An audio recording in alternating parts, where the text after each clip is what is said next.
Hi friends, my name is Maruti and I'm the co-founder of Kraku. In this video, I have explained the LRD assets from CAT 2023. So we have combined all the three slots, slot 1, slot 2 and slot 3, and we have recorded the video solutions for all the three slots of LRDI. These LRDIs are very useful for students who are preparing for CAT. So once the question is displayed, please pause the screen and try to solve the question on your own. After that, you can look at the video solution. Most of the sets are based on quant-based LRs, which is something that we have observed CAT to do recently. So I hope that this video will be useful for you. If you have any doubts with respect to any of the sets, or if you feel that you have a better way and an easier way of solving any of the LRDI sets, please do comment below this video. I look at all the comments and I'll try to answer them to the best of my ability. In addition to it, if you are preparing for CAT 2024, I want to give you 3 very good resources which are completely for free and they are used by thousands of students. The first one is 3 free CAT mocks. We have 3 mocks in the latest pattern, all of them with detailed video solutions, and they're taken by thousands of students. You should definitely check out the 3 free CAT mocks by Kraku. The link to take them is given in the description of this video. The second thing, which I think most of you know, is the previous year's papers. Kraku provides all the CAT previous year's papers in PDF format completely for free. The PDFs are also intelligently designed such that when you're going through the PDF, if you're stuck in any question, the link to watch the video solution is given directly in the PDF. So if you are not able to solve any question and if you want to watch the video solution, you can click on the button given in the PDF. You will be redirected to the video solution directly. The third, which is very good free resource, is the CAT revision videos. Kraku has 4 CAT revision videos. 2 are for quant, 1 for LRDI and 1 for verbal. The quant videos are 2 hours long each, so overall it is a 4-hour video. LRDI and verbal videos I think are around 1.5 hours long. I myself use the verbal revision videos because many times just one day before the examination, I look at the verbal videos so that I get whatever tips that Sahili has given. I always find them to be very, very useful. They're very specific, especially with respect to the verbal ability section. That is how to answer para summaries, how to answer para jumble questions. In that video, she explained them very, very well. And I myself look at them one day before the examination. So I would definitely recommend you to check out all the 4 revision videos.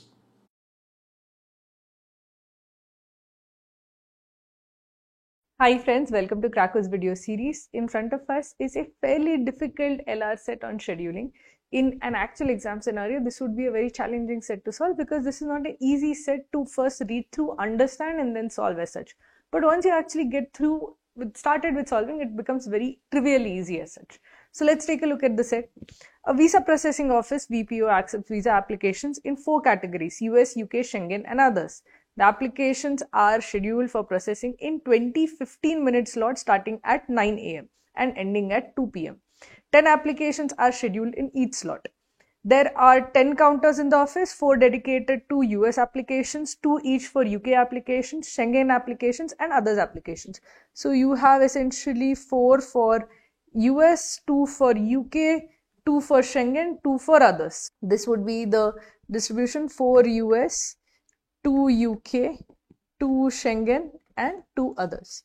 And you have essentially 15-minute slot starting at 9 o'clock. So this is 9, this is 9:15, this is 9:30 and so on. Okay, so this is the idea. Now you're told that there are 10 counters. These applicants are called in for processing sequentially on first come first serve basis whenever a counter gets freed for their category. The processing time for an application is the same within each category, but it may vary across the categories. For each US and UK application, it requires 10 minutes. So this is 10 minutes, this is 10 minutes. And processing time. Depending on the number of applications in a category and the time required to process an application for that category, it is possible that an applicant for a slot may be processed later. So anybody who is scheduled for the first slot may actually get processed in the second slot or something like that. On a particular day, Ira, Vijay and Nandini were scheduled for Schengen visa processing in that order. They had a 9:15 a.m. slot, but they entered the VPO at 9:20 a.m. When they entered the office, exactly 6 out of the 10 counters were either processing applications or had finished processing one and were ready to start the processing the next application. Mahira and Osman were scheduled in the 9:30 a.m. slot on that day for visa processing in the others category. The following additional information is known about that day.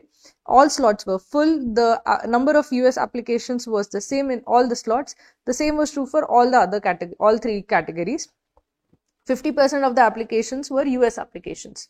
So you have essentially 10 applications for each slot. there are 20 slots. So total is 10 into 20. There are a total of 200 applications, of which 50% are US. So there is 100 US applications, and there are the same number of applications per slot, 20 slots. So there are 5 US applications per slot. Now, there'll be some for UK, there'll be some for Schengen, and then there'll be some for others. We know that for Schengen visa, Ira, Vijay and Nandini were scheduled for the same slot, which means that at least three people are scheduled for the same slot for Schengen. So the number of applicants per slot for Schengen is greater than or equal to 3 per slot as such, because Ira, Vijay and Nandini were at least scheduled the same slot. There might have been a fourth person or a fifth person in their slot, but at least 3 were scheduled for the same slot. So there is at least 3 per slot for Schengen. Similarly, Mahira and Osman were scheduled at 9:30 AM slot. So at least 2 were scheduled for the same slot for others. So this is at least 2 per slot as such. See, 5 per slot is over here. At least 3 plus slot is over here, and at least 2 per slot is over here. But the overall number of applications per slot is how much? It is 10 per slot. And 5 plus 3 plus 2 is actually equal to 10, which means that there are 0 UK applications. There are 0 UK applications. There are exactly 3 Schengen applications and exactly 2 others applications. Because 2 were called at the same time, Mahir and Osman. So those 2 are the only 2 who were called for that particular slot. 3 were called for Schengen, so exactly 3 are called for each Schengen slot. And since these add up to 10 applications per slot, which means that there are no UK applications at all. So how many UK applications were there? There were 0 UK applications. So essentially in each slot, I have to put in 5 US applications, I have to put 0 UK applications, I have to put 3 Schengen applications, and I have to put 2 others applications. This is per slot as such. The US applications take 10 minutes per slot. So this will be, since there are 4 US, that would mean the first guy will work for 10 minutes, other guy will work for 10 minutes, the third guy will work for 10 minutes, the fourth guy will work for 10 minutes, and this fifth guy will have to wait for the first counter to finish, and then after the first counter is finished, he is going to start the fifth guys. So how will that be? I'll actually draw it out. But that is the basic idea as such. This is how the guys are distributed. Now it is given that Ira, Vijay and Nandini were scheduled for Schengen visa and they arrived late. Instead of coming at 9:15, they came at 9:20. Okay, we do not know how much time the Schengen visa is taking. We do not know how much time the others visa is taking. But there are clues given for that. So firstly, all slots are full. That is fine because 10 per slot were there. So all 10, there were 10 applications per slot. So this is done. Number of users applications were same. This is also understood. We have been able to infer how many applications are there per slot. This is also used up. Now essentially all applicants except Ira, Vijay and Nandini arrived at time. This is also something we can consider. Vijay was called to the counter at 9:25. So that basically means that the Schengen visa is being scheduled in such a way that Vijay, who came second, so on a particular day, Ira, Vijay and Nandini were scheduled to visa processing in that order. Before them, there'd be 3 people over here. These are the 3 people. So Vijay is essentially 5th in line. And he was called at 9:25 AM, which basically means that when Ira entered at 9:20, she was probably called at 9:20 as such, and Vijay was called at 9:25 AM. There are 2 sections over here, right? So they basically, Vijay was 5th in line. Whatever is the time being taken, so the first 3 were there, okay? So let us actually take a longer look at the Schengen process. This is the first counter, this is the second counter. So let's say this is 5 minutes, 10 minutes, 15 minutes, 20 minutes, 25 minutes. Vijay was called at the 25 minutes mark. So this is 5, 10, 15 and 20. And this is 25. Vijay was called at the 25 minutes mark. That would mean that, see the first slot, it would finish 1. Say suppose it finishes 1. At some point of time it finishes 1. Second also finishes 1 after X minutes. Say this also after X minutes. Then it will call the third guy because in each slot there are 3 applicants. So the first counter is going to call the third guy. This is going to get finished and then you will call the fourth applicant will start. It was supposed to start at 9:15 and that would be Ira, and Ira's would also take another X minutes and would be done at some point of time. But because since Ira came late, her application would actually start, even though this is free after X minutes, her application would actually start at 9:20. So Ira's application would start at 9:20 and finish after X minutes.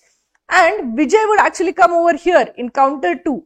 Counter 1 would essentially process Vijay, because every odd number is being processed by, say, counter 1, even number is being processed by counter 2. Since Vijay is 5th in line, he has to come to counter 1, which means that when he's called at this 25-minute mark, the process has exactly finished 2 applications, which means that this x minutes plus x minutes is 25 minutes, 2x minutes is 25 minutes, which means that the Schengen visa is taking 12.5 minutes per application. I'll draw it out more carefully so that you are able to figure out what is going on. So what is happening over here is that the first counter, you have 3 applications. At 0-minute mark, 3 applicants come. So the first applicant is called to counter number 1.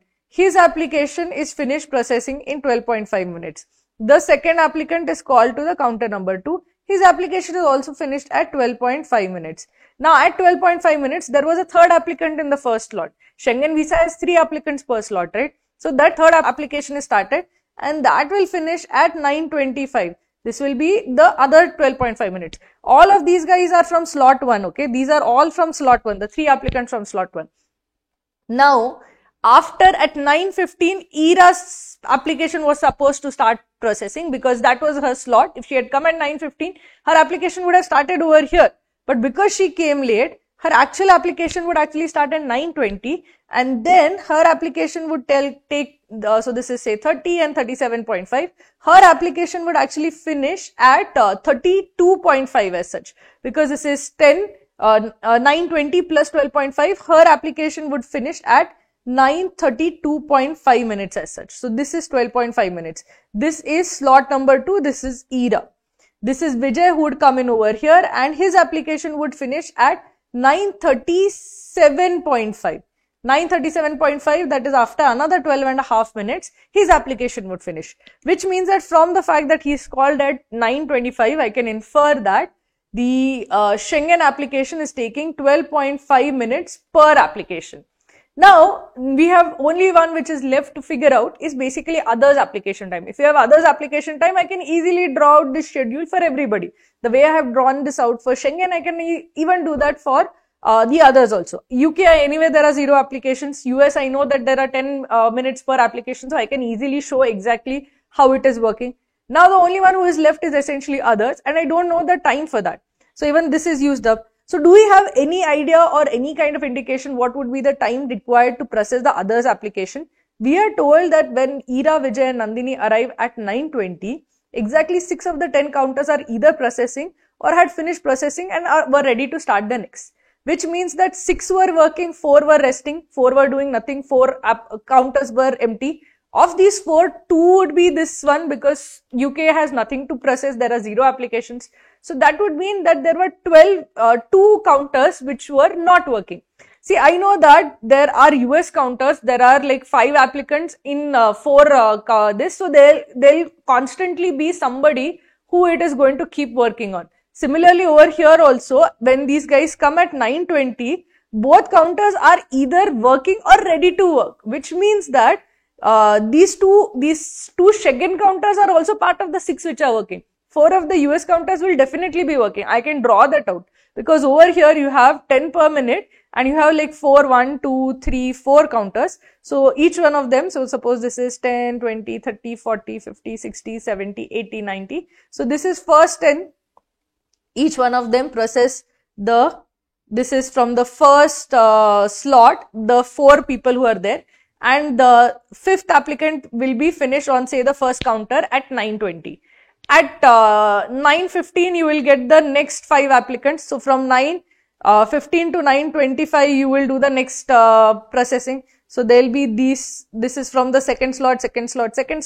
So over here also at 9:15 to 9:20, all 4 counters will be essentially working. Over here at 9:20, this will take the second guy. So over here also, the first counter is also ready to work. So at 9:20, when it comes to the US applications, all 4 counters will definitely be working. All 2 counters of Schengen are working. So that basically means that the 2 UK counters are anyway empty because there are no applications.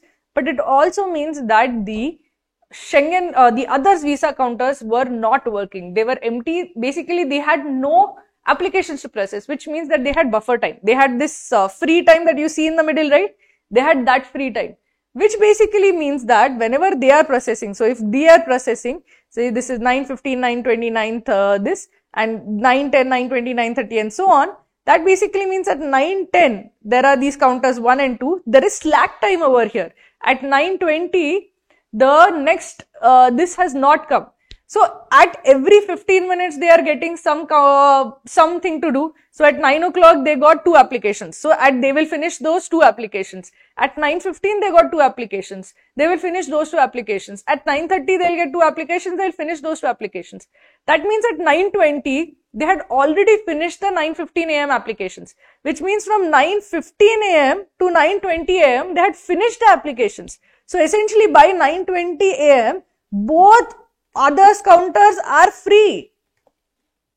Till 9:30 they are doing nothing because they have essentially processed the others applications between 9:15 and 9:20. At 9:20 they are free, they don't have any applicant in front of them, which means that the processing time for others is less than 5 minutes, less than or equal to 5 minutes, which means that they get at 9:15, by 9:20 definitely they are done with it and they are free, which means that at 9:20 they have nothing to do in front of them. So that means that the others application time is essentially, it is anywhere between 1 to 5 minutes, even half a minute. So essentially I know that the application time is less than or equal to 5 minutes. This is something that I can infer. So for the US, I know it is 10 minutes. For the UK, I know it is, there are no UK applications. For Schengen, I know it is 12.5 minutes. And for others, I know that at max it is going to take 5 minutes. It is definitely done by 9:20. So that means that it is at most taking 5 minutes to do the others application. So this is something that I've been able to figure out. Now, after I figure out this US application, the 100 US applications, 5 per slot, each takes 10 minutes per slot. The UK applications are 0, so I can ignore. The Schengen applications are 3 per slot, each takes 12.5 minutes per slot, per application. There are 2 others applications per slot and it takes at max 5 minutes per application. This I have been able to figure out. Now I can draw my figures like this to figure out exactly when each application is being processed. So let us do that. Let us try to figure out when is each application essentially progressed. Let us see what is needed and based on that we'll figure out when each application is progressed. So let us go to the first question. So how many UK applications were scheduled that day? So we know there were 5 US, 2 others and 3 Schengen, but 0 UK. Per slot there are 0 and overall also there are 0. So how many UK applications were scheduled that day? 0 UK applications were scheduled that day. What is the maximum possible value of the total time in minutes nearest to its integer value required to process all applications in the others category on that day? So maximum possible time. So we have to figure out how much time will it take for the others category. See, I can say for the others that each of them is going to take at the most at max 5 minutes. So at 9 o'clock when you have, this is the counter, you get 2 of them. So this is say 5, 10, 15, 20, 30, 40 and so on. So at 9 o'clock you get 2 applications. By 9:05 at max it is done. These 2 first applications are done. This is from the first slot. So till 9:05, 9:10, till 9:15 they are doing nothing. At 9:15 they get 2 more applications. By 9:20 they are done. So this is from the second slot. This is also from the second slot. So this is done by 9:20. They are free again. So 9:15, 9:25, 9:30 they are doing nothing. At again 9:30 they get Mahira and Osman's applications. They finish that by 9:35. So this is the third application. This is done by 9:35.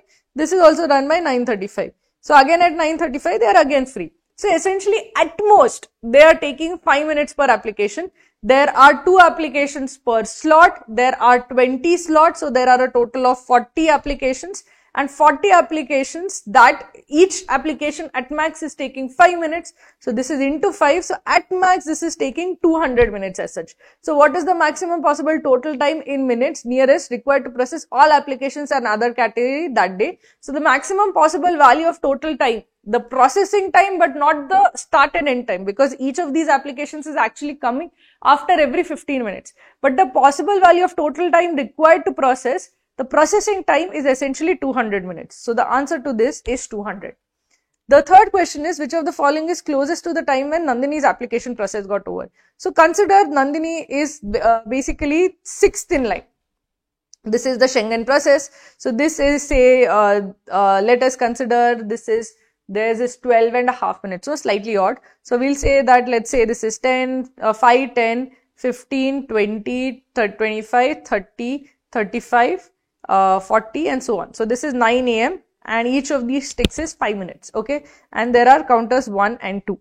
So for the first 3 applicants, it is going to take 12.5 minutes each. So this is 1, 2 and 12.5 would be over here, somewhere in the middle over here.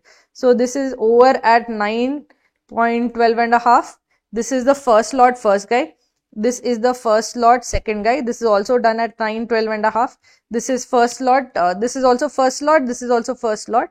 Then the first slot, third guy or the third applicant from the first slot will be processed, and that will be done by 9:25. So this is 9:20. By 9:25, the third applicant of first slot is also done. So these 1, 2, 3 are done by the third slot. At 9:20, you start with ERA's application. ERA's application is going to take 12.5 minutes and it is going to be done by, this is 9, 5, 10, 15, 20, 25, 30. So this is 15. So you're going to start at not 9:15, you're starting at 9:20. So this is from here you will start ERA's application and it will finish at 9:32.5. So this will be the point at which you finish. So starting at 9:20, 9:32.5 is when ERA's application will be done. This is slot 2 and this is ERA. Okay. Now you start Vijay's application. Vijay's application starts at 9:25. It will get over at 9:37.5. So this would be over here somewhere, 9:37.5. So this is slot 2. This is Vijay. This is 9:37.5. Next is Nandini. This is getting over at 9:32.5. This slot counter is free at 9:32.5. This counter is free at 9:37.5. So Nandini process will be done over here. So Nandini's process will take another 12.5 minutes, which means that it will be done by 9:45 a.m. So this is slot 2. This is Nandini. And hers will get over 12.5 minutes after 9:32.5, which is 9:45 a.m.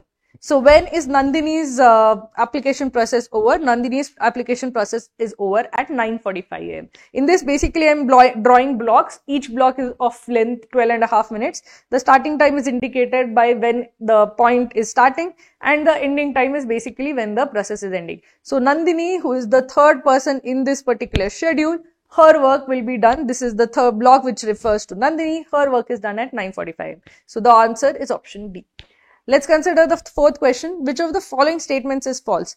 The application process for Osman was completed before 9:45 a.m. So consider when application process for Osman is going to happen. So actually I did that over here only, right? Over here, if you see, this is the process for Osman and each one of them. Where is that? Both of them, each one of these is like 5 minutes, right? So actually I'll draw it out over here.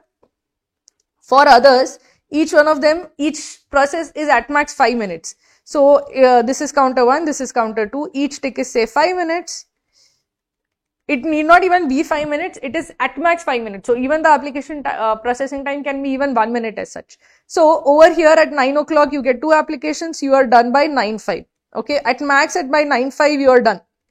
Then again at 9:15, you get 2 applications. By how much? 9:10, you are done. These are the 2 applications from slot 1. These are the 2 applications from slot 2. They are done. This is done by 9:05. These 2 applications are done by 9:20. Then again you do nothing till 9:30. At 9:30 you get Osman and Mahira's applications. You are definitely done at by 9:35 a.m. You are done with both Mahira as well as Osman. So Osman's application is done latest by 9:35 a.m. So Osman's application is definitely completed before 9:45 a.m. His application is latest complete by 9:35 a.m. So this is true. So I can eliminate this. The application process of Mahira started after Nandini's. This is not true because application process was Mahira started at 9:30 a.m.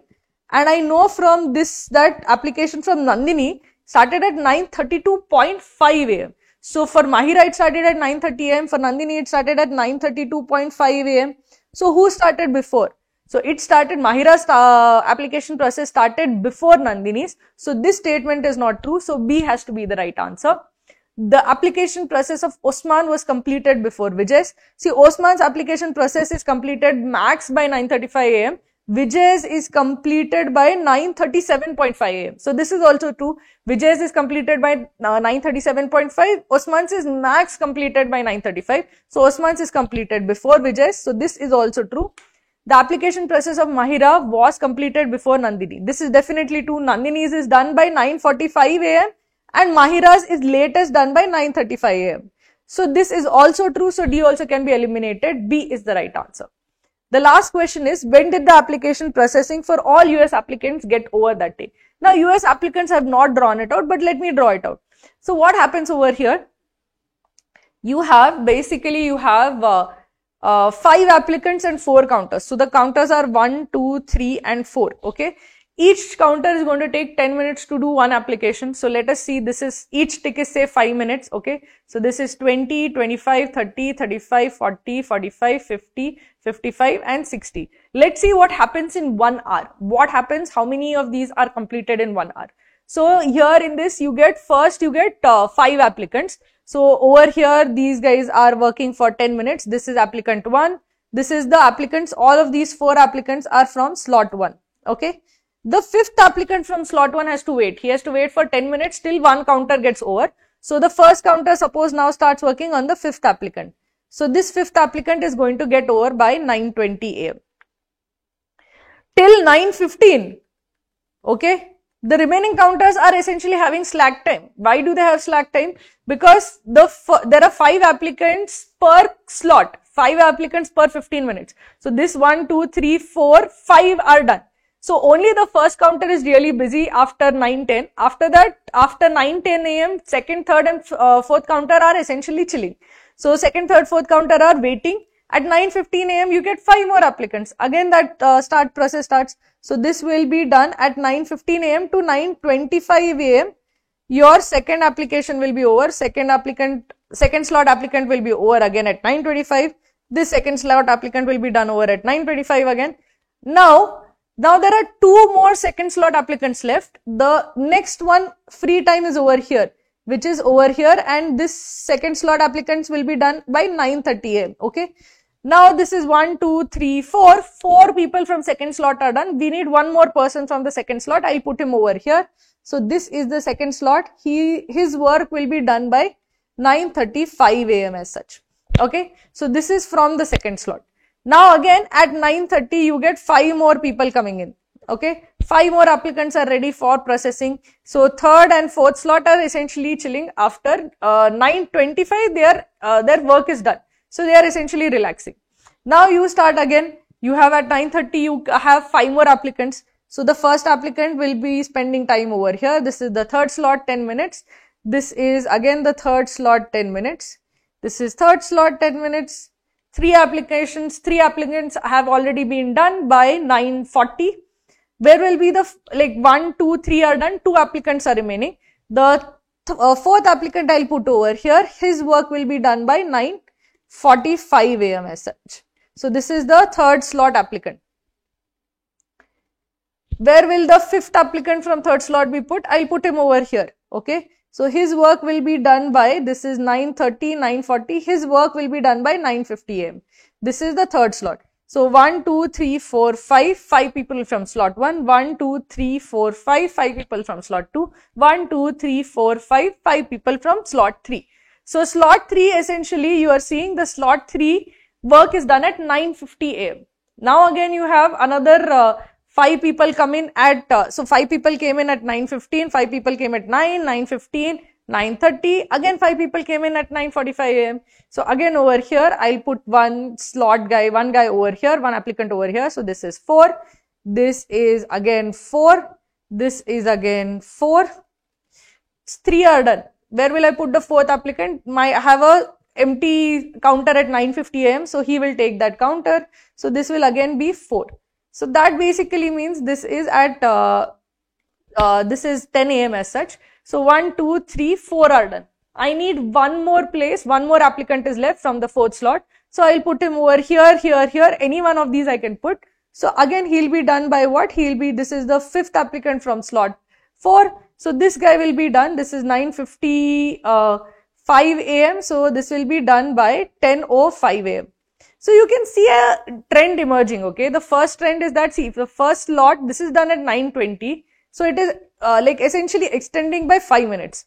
Over here also, the second slot, last guy, is done at 9:30 a.m. So even this is extending, is 9:35 a.m. So even it is extending by 5 minutes. Over here also, for the third slot, last applicant is done by how much? It is done by 9:50 a.m. So again, extending by 5 minutes. Every slot is running late essentially by 5 minutes. The last applicant for each slot, instead of finishing before the start of the next slot, it is taking 5 more minutes to finish. Over here also, it is extending by 5 minutes. Again, after the fifth slot guys come, I can do the same thing. The fifth slot I'll put over here, the first applicant over here, the second applicant over here, the third applicant over here. Then again, I will put in the other two parts so that I can get the 5 applicants done. I'll put one over here, and again in one of the remaining parts, I'll put one more applicant, such that eventually again I'll be overrunning at least this by 5 minutes. But essentially, because there are 4 counters and 5 people, each time one counter has to do 20 minutes of work in 15-minute slot. So every time one counter is running or overrunning by 5 minutes. And because I have 4 counters, I can keep mixing which counter is overrunning by 5 minutes. In the first case, this counter overran by 5 minutes, then the second counter overran by 5 minutes, in the third counter overran by 5 minutes, over here the second counter overran by 5 minutes. So I'm essentially like switching which counter is overrunning by 5 minutes. But every single time one counter is overrunning by 5 minutes, which means that when will the last application be processed? See, essentially every slot, it is from 9 to 9:15, 9:15 to 9:30. The last ending slot is 2 o'clock, but I am overrunning by 5 minutes. So when will my applications finally be over? It will be over at 2:05 p.m. That was when you're overrunning for the last time by 5 minutes, and your last application will be finished. The last applicant of your last slot will be done by 2:05 p.m. So all the applicants work will be done by 2:05 p.m., which is option A.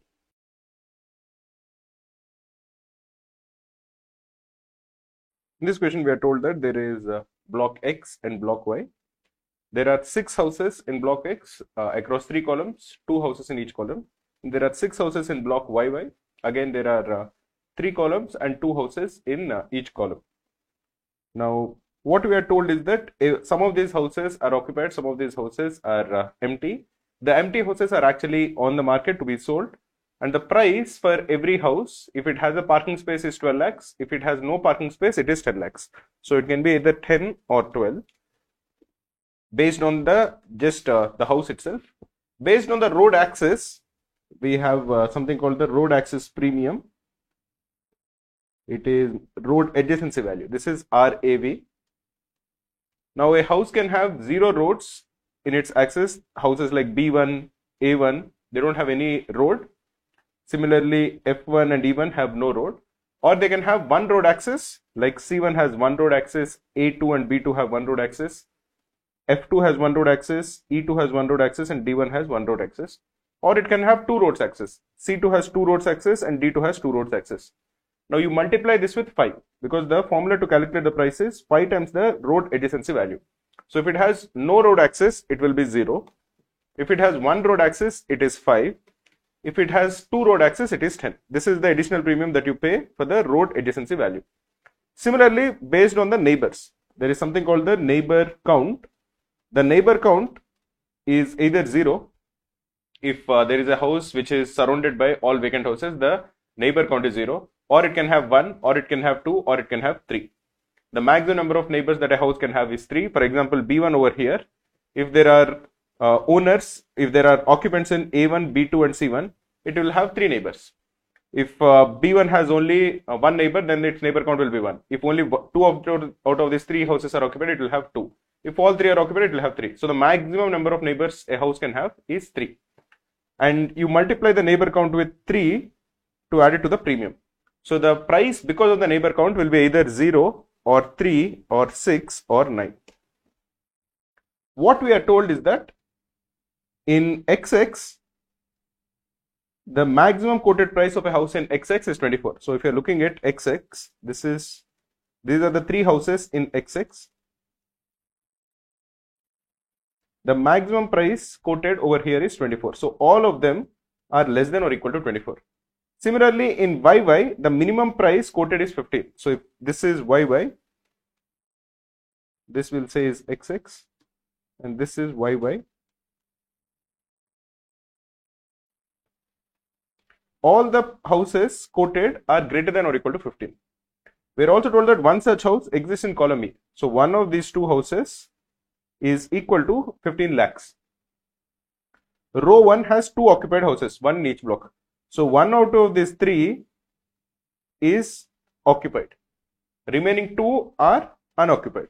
Similarly, one out of these three is occupied and two are unoccupied. We'll put occupied as O to avoid confusion, and vacant will put as X. Both the columns in column E are vacant. So this is vacant, this is vacant. Okay. Each column of column D has at least one occupied house. So one of these two is occupied, at least one of these two is occupied, and at least one of these two is occupied. There is only one house with parking space in block Y. So in block Y, there is only one house with parking space. This is the information that is given. Based on it, we have to figure out which of the houses are occupied and which of the houses are not occupied. If you are looking at XX, the only real information that we have is that there is one house which is priced at 24 crores. Every other house is priced less than that. So how can we get this 24 lakhs? 24 lakhs, if the base value is 12, if the base value is 10, this will be 10 plus, if this is 5, 10 plus 5 plus 9. This is one way of getting 24. 10 plus 0, if this is 0 over here, we need 14, that is not happening. If 10 plus 5, we are getting 9. If it is 10 plus 10 over here, we need 4 from the neighbor count, that is not there. So if it is 10 over here, the only possibility is 10 plus 5 plus 9. If the base value is 12, and if the road axis value is 0, you need 12 more, that we are not getting from the neighbor count. 12 plus 5 would be 17, you need 7 from the neighbor count, that also is not happening. 12 plus 10 is 22, you need 2 from the neighbor count, that also is not happening. So the only possible value is 10 plus 5 plus 9. But how exactly are you getting 10 plus 5 plus 9? This has to be 10, which is no parking, plus 5, which would mean that it has one road access, plus 9, which would imply that it has 3 neighbors, the 3 neighbor count. Which of these houses has one road access? If you are looking at the road access from XX, this has 0 road access, this has 0 road access, this has 1 road access, this has 1 road access, this has 1 road access, this has 2 road access. We need a house which has exactly 1 road access. So it is not this one, it is not this one, it is not this one. The remaining 3, that is A2, B2 and C1, have exactly 1 road access. But we also need 3 neighbor counts. A2 has at most 2 neighbor counts. They will be this guy A1 and B2. A2 has only 2 neighbors. If both of them are occupied, it will have 2 neighbor count. So it is not A2. Similarly, C1 also has a maximum of 2 neighbors. They are B1 and C2 if both of them are occupied. So it is not even C1. So the only possibility this will work out is if it is B2. So let us write XX over here. This is XX. This is A1. This is B1. This is C1. This is A2. This is B2 and this is C2. We are saying that this has to be empty and this will be worth 24 lakhs. This is occupied, this is occupied, this is occupied because we need 3 neighbors for this guy. Now what about A1 and B1? What we are told over here is that row 1 has 2 occupied houses, 1 in each block. We know that B2 is occupied. So this has to be empty and this has to be empty. So we have filled which house is empty, which house is not empty in XX. Let us do the same for even YY. What is the information we know about YY? We know some information about YY. We know that all of these houses are worth at least 15 lakhs. And we also know that one of the house which is worth 15 lakhs is in row E. This is mentioned to us. Both the houses are vacant, so we'll put an X over here and we'll put an X over here. Let us try to figure out which of these two houses is actually worth 15 lakhs. If you're looking for a split of 15, again going back over here, this is either 10 plus 5 plus 0, or it is this 15 is equal to 12 plus 0 plus 3. Because we need to pick one of 10 or 12 from here. We need to pick one of 0, 5, 10 from here. We need to pick one of 0, 3, 6 and 9 from here. There are only two possibilities. Either 15 is 10 plus 5 plus 0 or 15 is 12 plus 0 plus 3. Now based on it, if you are looking at YY, if you are looking at it as 12 plus 0 plus 3, what does this imply? This implies that, or if you are looking at 10 plus 5 plus 0, what does this imply? This implies that this has no parking, this flat. This has one road access and this has no neighbors. If this is the split of 15, it would imply that empty flat should have road access. So that means it has to be E2. So if we are drawing YY over here, this is D1, E1, C1. This is D2, E2 and C2. If the 15 is 10 plus 5 plus 0, E2 has to be the one which is empty, and this is worth 15 lakhs because we need road access over here. This would imply that it has no neighbors. So this is empty, and this is empty. We are also told that at least one house in D and one house in F is occupied. So both of them have to be occupied. Now how many houses are occupied in row 1? We already know that B2 is occupied, and we are getting two houses which are occupied in YY, block YY. That is a contradiction. Why is that a contradiction? Because we are told that row 1 has two occupied houses, one in each block. In block XX, we already know that it is B1 which is occupied. In block YY, in this case, we are getting two houses as occupied. We are getting two houses as occupied because we know that column D and F have at least one occupied house and D2 and F2 are vacant. So this case can't exist. This would imply that 15 has to come from 12 plus 0 plus 3. That is, it has no road access. This would imply that this has to be 15 over here. This is 12 plus 0 plus 3. This would imply that this is the house with the parking. No other house has parking. And this has exactly one neighbor because we have 3 over here. This is 3 into 1. But is it D1 or is it F1? That is not sure. That anything is possible. We'll draw all the cases. If D1 is vacant, let me clear this. This is X and this is X. This is 15. If D1 is vacant, this would imply that F1 is occupied. If F1 is vacant, this would imply that D1 is occupied. What about D2 and F2? In the first case, we know for sure because we need at least one house in column D and column F to be occupied.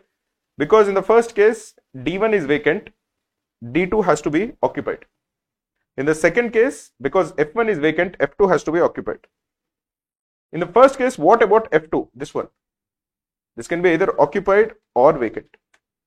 Similarly, in the second case, D2 is either occupied or vacant because we are not told that exactly one house in column D and D is occupied. We are told that at least one house is occupied. So there are multiple cases possible, but this is the best that we can do. Let us go ahead and answer the questions that follow. How many houses are vacant in block X? In block X, we know for sure that 3 houses are vacant.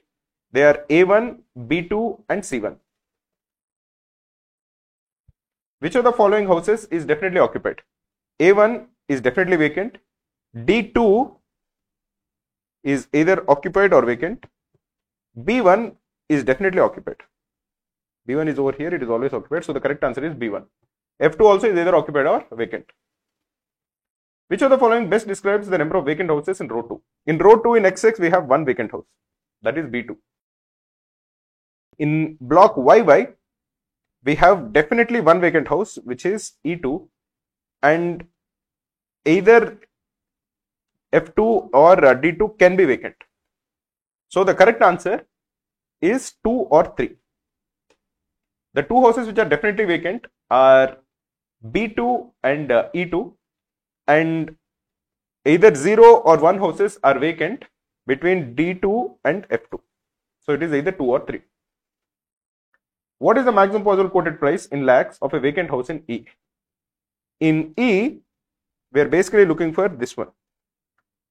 It is 10 because it has no parking. Because E1 has parking, E2 will not have parking, so it is definitely 10. It has road access, so we'll add 5 to it. It has one road access. What about the number of occupied houses? The occupied houses is either 1 or 2, the number of occupied houses which are neighbors of E2. But because we are trying to maximize it, it will be 6, which is 2 occupied houses into 3. This is equal to 21 lakhs. Which block in block YY has parking space? Parking space is there in E1. Google search Krakow free CAT mock. Click on the first link. You can attempt a free mock test which was attempted by 30,000 CAT aspirants in the actual exam format. After completing the test, you get detailed solutions, analysis and percentile along with your scorecard to gauge your All India performance. Click on the solution to get video solutions from our expert faculty.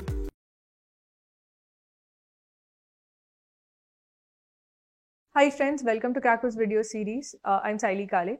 In front of us is a DILR set that came in CAT 2023. This is not a difficult set, but a lot of students found it difficult because it used the concepts of mean median mode. Concepts of mean median mode are not difficult concepts at all. They are very easy to revise as such. And if you know the concepts, this becomes essentially a simple enumeration puzzle, a simple arrangement plus enumeration puzzle. So let us first revise the concepts of mean median mode. Once you understand what are the concepts of mean median mode, this will become super simple to solve.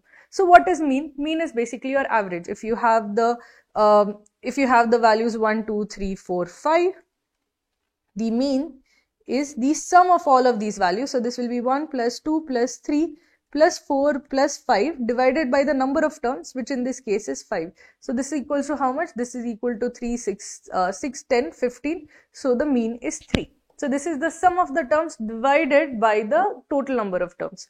What is median? Median is that if you arrange the terms in increasing order. So for example, if you have 1, 2, 4, 3, 2, first thing that you have to essentially do is arrange all of these terms in increasing order. So if I arrange them in increasing order, I'll get this. And the middle term after arranging in increasing order is the median. So if I arrange all of these in increasing order, the middle term is 2. So 2 is the median.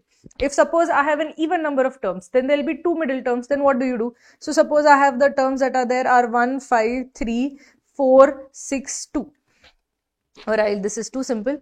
1, 5, 4, 4, 6. Okay, if I arrange this, there are 6 terms as such. So because there are 6 terms, if I first arrange them in increasing order, this will be 1, 3, 4, 4, 5, 6. Now there are 2 middle terms. These two are both are middle terms. So what should be the median?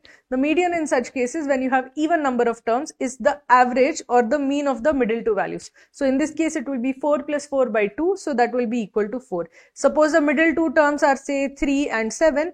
This will be 3 plus 7 by 2. So the median would be 5. So it is entirely possible that the median is not even part of the set. So the median can be, in case there are even number of terms, the median can even be not part of the set as such. The mean also can be not part of the set. The median also can be not part of the set. If there are odd number of terms, the median is definitely part of the set. If there are even number of terms, it is the average of the middle two terms. And it is possible that median is in that case, it is a decimal value, because you can get, the sum can be odd and then you will get 0.5.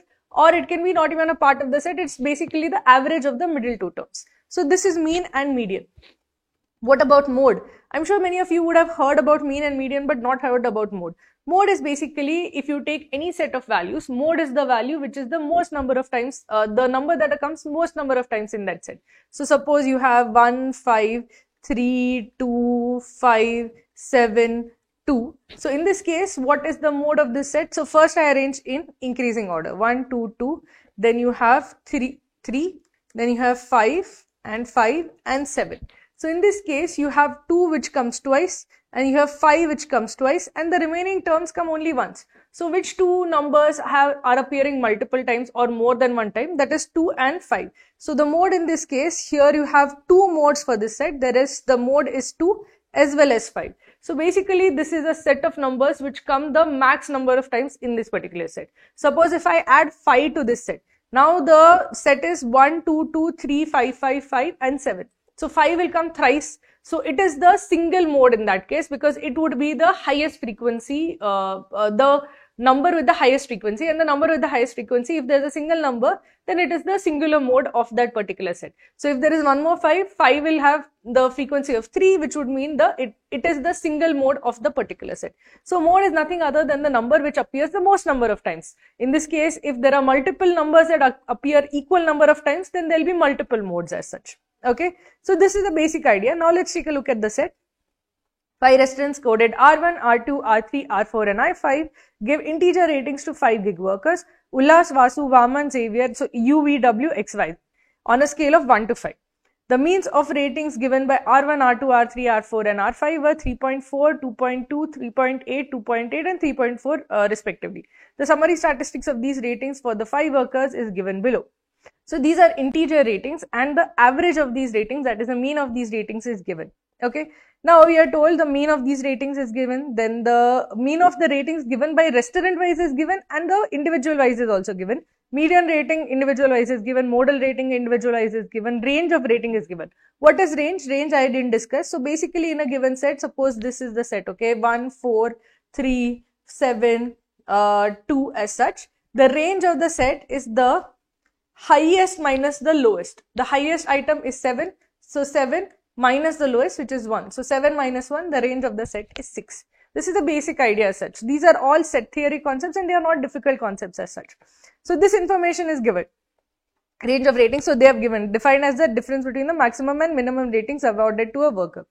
The following is a partial information about ratings of 1 and 5 awarded by the restaurant to the workers. R1 awarded a rating of 5 to Vaman, as did R2 to Xavier, R3 to Vaman and Xavier, and R5 to Vasu. R1 awarded a rating of 1 to Ullas, as did R2 to Vaman and Yusuf, and R3 to Yusuf. So basically some information is given. If you look at the clues, they are giving you where the ratings have been. So this is like a table with missing values. Some information of restaurant and person is given, but some information has to be inferred as such. So this essentially means that I have information person wise as well as restaurant wise, and I have to find individual information as to which restaurant gave which particular person what rating. So there are 5 people, U, V, W, X and Y, and then there are 5 restaurants, R1, R2, R3, R4, R5.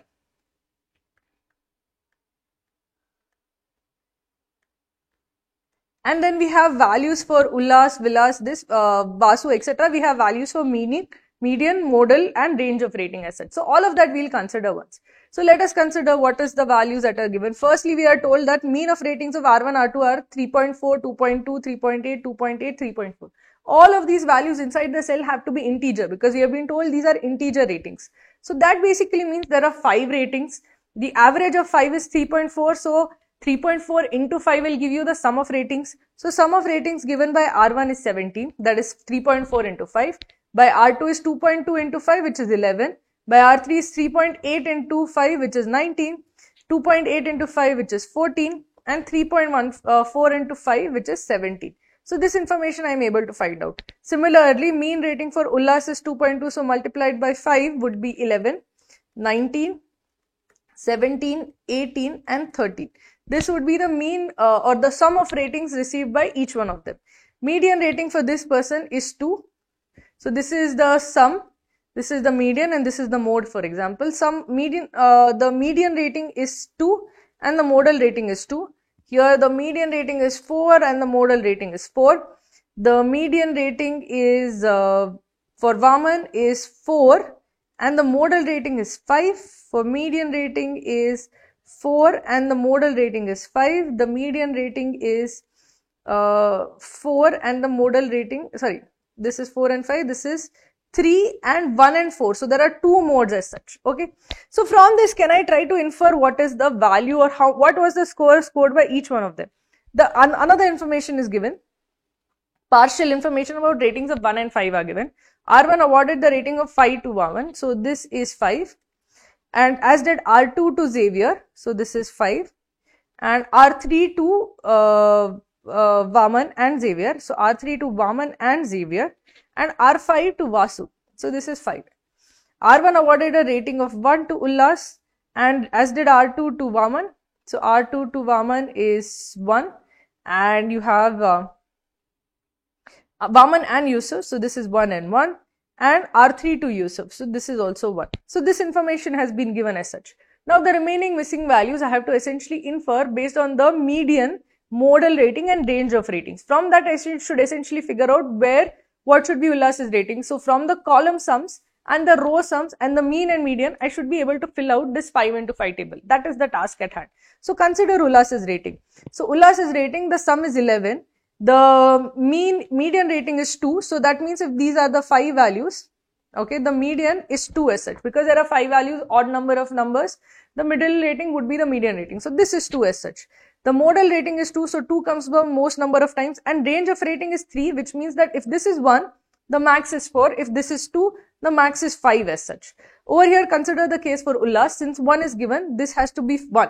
1 is definitely there because 1 is the rating given by this as such. So the minimum is at least 1, which means that given the range of rating, this max has to be 4 as such. I am considering in the, if I arrange it in ascending orders, the min would be 1, the max would be 4 because the range of the ratings is 3. So I have been able to fill out 1, 2, 3 parts of this rating. I know that his sum is 11, so this plus this should be how much? This is sum is 7, so this plus this should be equal to 4 as such. The modal of the rating is 2. So 4 can be either 1 and 3 or it can be 2 and 2. Since mode is 2, see if it was 1 and 3, the mode would have been 1. If it was 1 and 3 over here, the mode of Ullas would have been 1 because 1 comes twice and 2 and 3, 4 come once. So mode would have been 1. But since mode is 2, which means that it is not 1 plus 3 but it is 2 plus 2 as such. So that basically means that the values for Ullas are 1, 2, 2, 2, 4. They will be in some order, it will not necessarily be in this order because in some order it should be 1, 2, 2, 2, 4. Only this 1 is put over here, but 2, 2, 2 and 4 should be in some particular order. We'll take a look at that later. Now consider the same for V. So for V you have the values, so you have the sum is equal to how much? Sum for Vasu is 19. Sum for Vasu is 19. So consider the values over here. For Vasu, the median rating is 4. So this is 4. The range is 3. Is any particular value for Vasu known? See, the 5 is known. So he has scored at least 1 5. So the max is 5. That is definitely there. Which means that if the range is 3, the mean has to be 2 as such. So that means this minimum, maximum and median has been fixed as such. So the only thing that is remaining are the remaining 2 values. What is the sum of this? This sum is 11. So the remaining sum of these 2 should be how much? This 2 should be equal to 8. Now this 8 can be 2 plus 6. No, 6, the rating is only 1 from 1 to 5.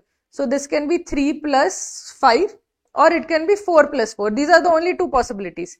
If it is 3 and 5, what would be the mode of this? If this is 3 and 5, mode will be 5. But in the case of Vasu, mode is 4, which means that it can't be 3 and 5. It has to be 4 and 4. So these values have to be 2, 4, 4, 4 and 5. So this basically, I can figure out what are Vasu's ratings also. In some order, they should be 2, 4, 4, 4 and 5. Okay. Now let's do the same for Vaman's rating. Vaman's total sum is 17.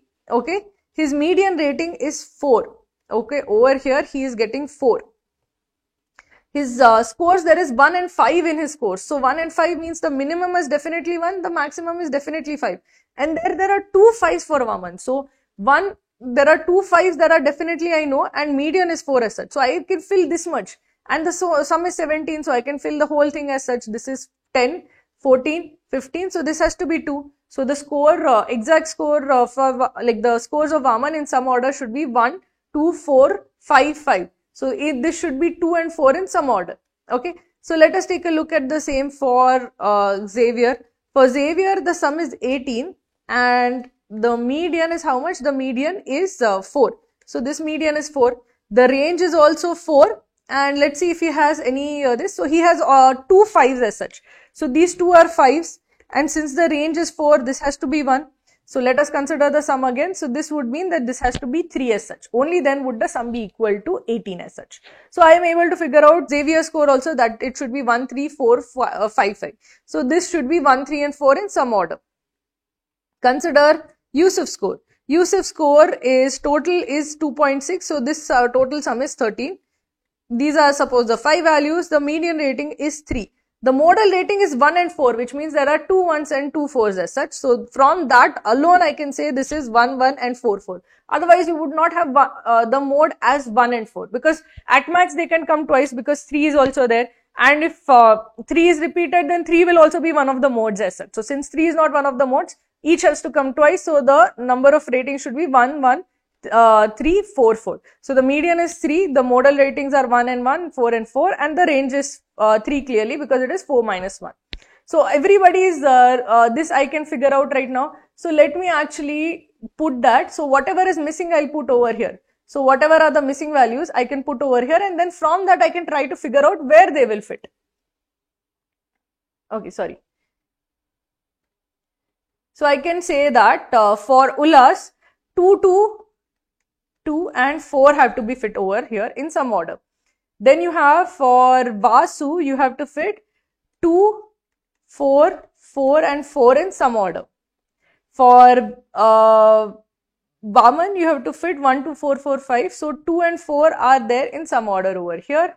Then for Xavier, 1, 3, 4, 5, 5. So 1, 3 and 4 have to be fit in some order. For Yusuf, 1, 1, 3, 3, 4, 4. So 1, 1 is already there. So 3, 4, 4 have to be fit in some order. Now how do I figure out which cells do they actually go to? Now I have to use the column totals. Only with the column totals will I be able to figure it out. Now consider R3 column, okay? In R3 column, you have 5 plus 1, which is what? The total is 11. This is 19, which means that the remaining total to be explained is 8. Now, the max value, these two should add up to 8. These are 2, 2, 4, 4, 2, 2, 4, 2, 4, 4, 4 as such. Now, if you have value of 2 over here, for example, this will have to be 6 only, then it will become 8, but it can't be 6 as such, which means that you can't put 2 over here. The least value you can put over here is 4, and this also has to be 4, and using this only can you add up to 19 as such. This is the only way it will add up to 19, which means that 4 is gone, and the remaining values of 2 can be filled in the missing tables of missing values of the table, and this 4 is also gone. So I can say that this has to be 4 and 4, and the remaining values can be filled like this. Now consider this R2 total.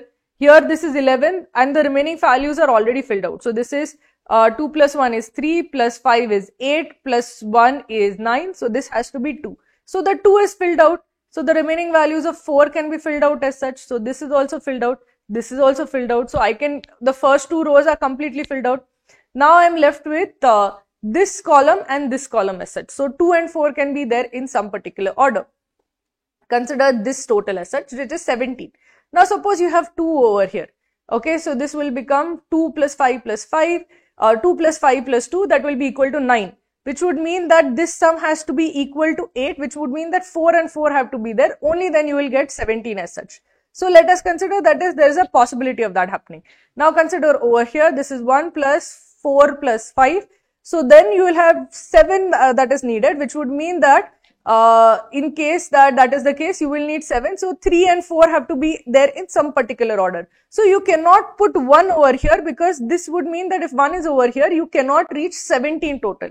If 1 is over here, can you reach 17 total as such? Let's consider. So suppose if I put 1 over here, this is 2 plus 7, 8. 9 is needed. But the highest value for both of these is 4 and 4. So if this is 1 over here, this at max can be another 8, which would mean that the total at max can be 16. You cannot reach 17, which means that over here also I cannot put 1. So 1 cannot be in this column, 1 cannot be in this cell. So the only cell where 1 can be is this particular cell. So that would mean that this has to be, I can remove this, and I can say that 1 cannot be in this column, 1 cannot be in this column, because the sum of 17 cannot be achieved if I put 1 in either of these two sets. So 1 will have to be over here, which would mean that 3 and 4 have to be in some order over here. Let's keep that for now. This is equal to 14, okay? So let us consider what happens when this is equal to 14. This sum has to be, you have to put 3, 4, 4 in some particular order. This has to be 3 and 4 in some particular order. And you have 3 and 4 over in some particular order over here.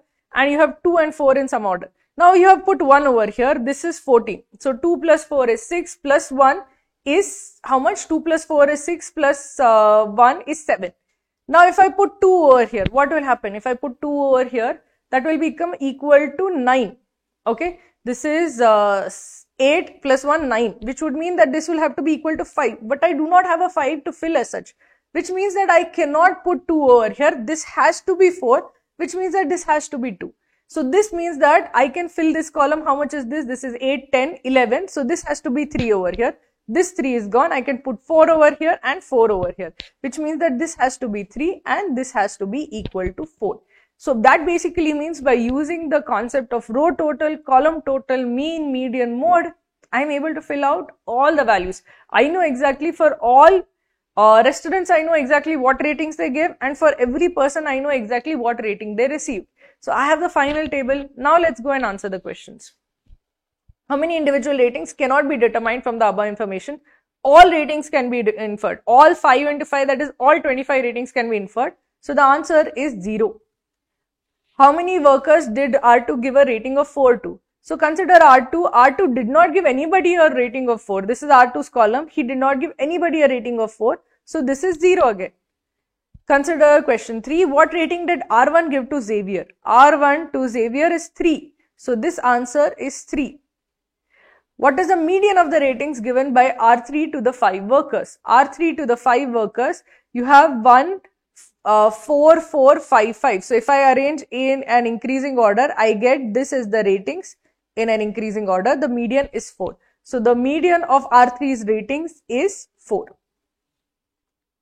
Then the last question is, which among the following restaurants gave the median rating to exactly one among the workers? So median rating of this person is 1, 3, 4, 4, 5. So 4 is the median rating and 4 has come twice. So he has given it to more than one people. Here the median rating is 1, 1, 2, 2, 5. So median is 2 and it comes twice. So he has given it to more than one person. R3 it is 1, 4, 4, 5, 5. 4 is the median. It comes twice. So again does not satisfy. This is 1, 2, 3, 4, 4. 3 is the median, comes exactly once. So R4 has given its median rating only to one person. This is 2, 2, 4, 4, 5. 4 is the median, 4 comes twice, so that also does not satisfy the condition. So R4 has given its rating to exactly, median rating to exactly one of the workers. So answer is option C. So in this case, basically what did we have to do? We needed to know the basics of set theory, that is what is mean, median, mode and range of a set. And after that, we had to generally use the table with missing values concepts of row total, column total to fill out the values. So very simple set as such. Basically, you just need to know basics of set theory and it is a simple table with missing values set as such. In table with missing values, if you write down what values are left, if you write down to the next, over here you write down the column totals. Once the totals are in front of you, it becomes easier to solve. If you don't write them down, it is harder to solve the set. This should, the value of each column total should be in front of your eyes. If it is in front of your eyes, you will immediately see that, yeah, this is the case. If each value 3, 4, 1, 3, 4 is in front of your eyes, you know that, okay, it can't take the value 5. It can't take the value, it can't take the value 2. Once all of that is very evident, it is easier to fill out the missing values as such. So this is basically how you solve questions of this type.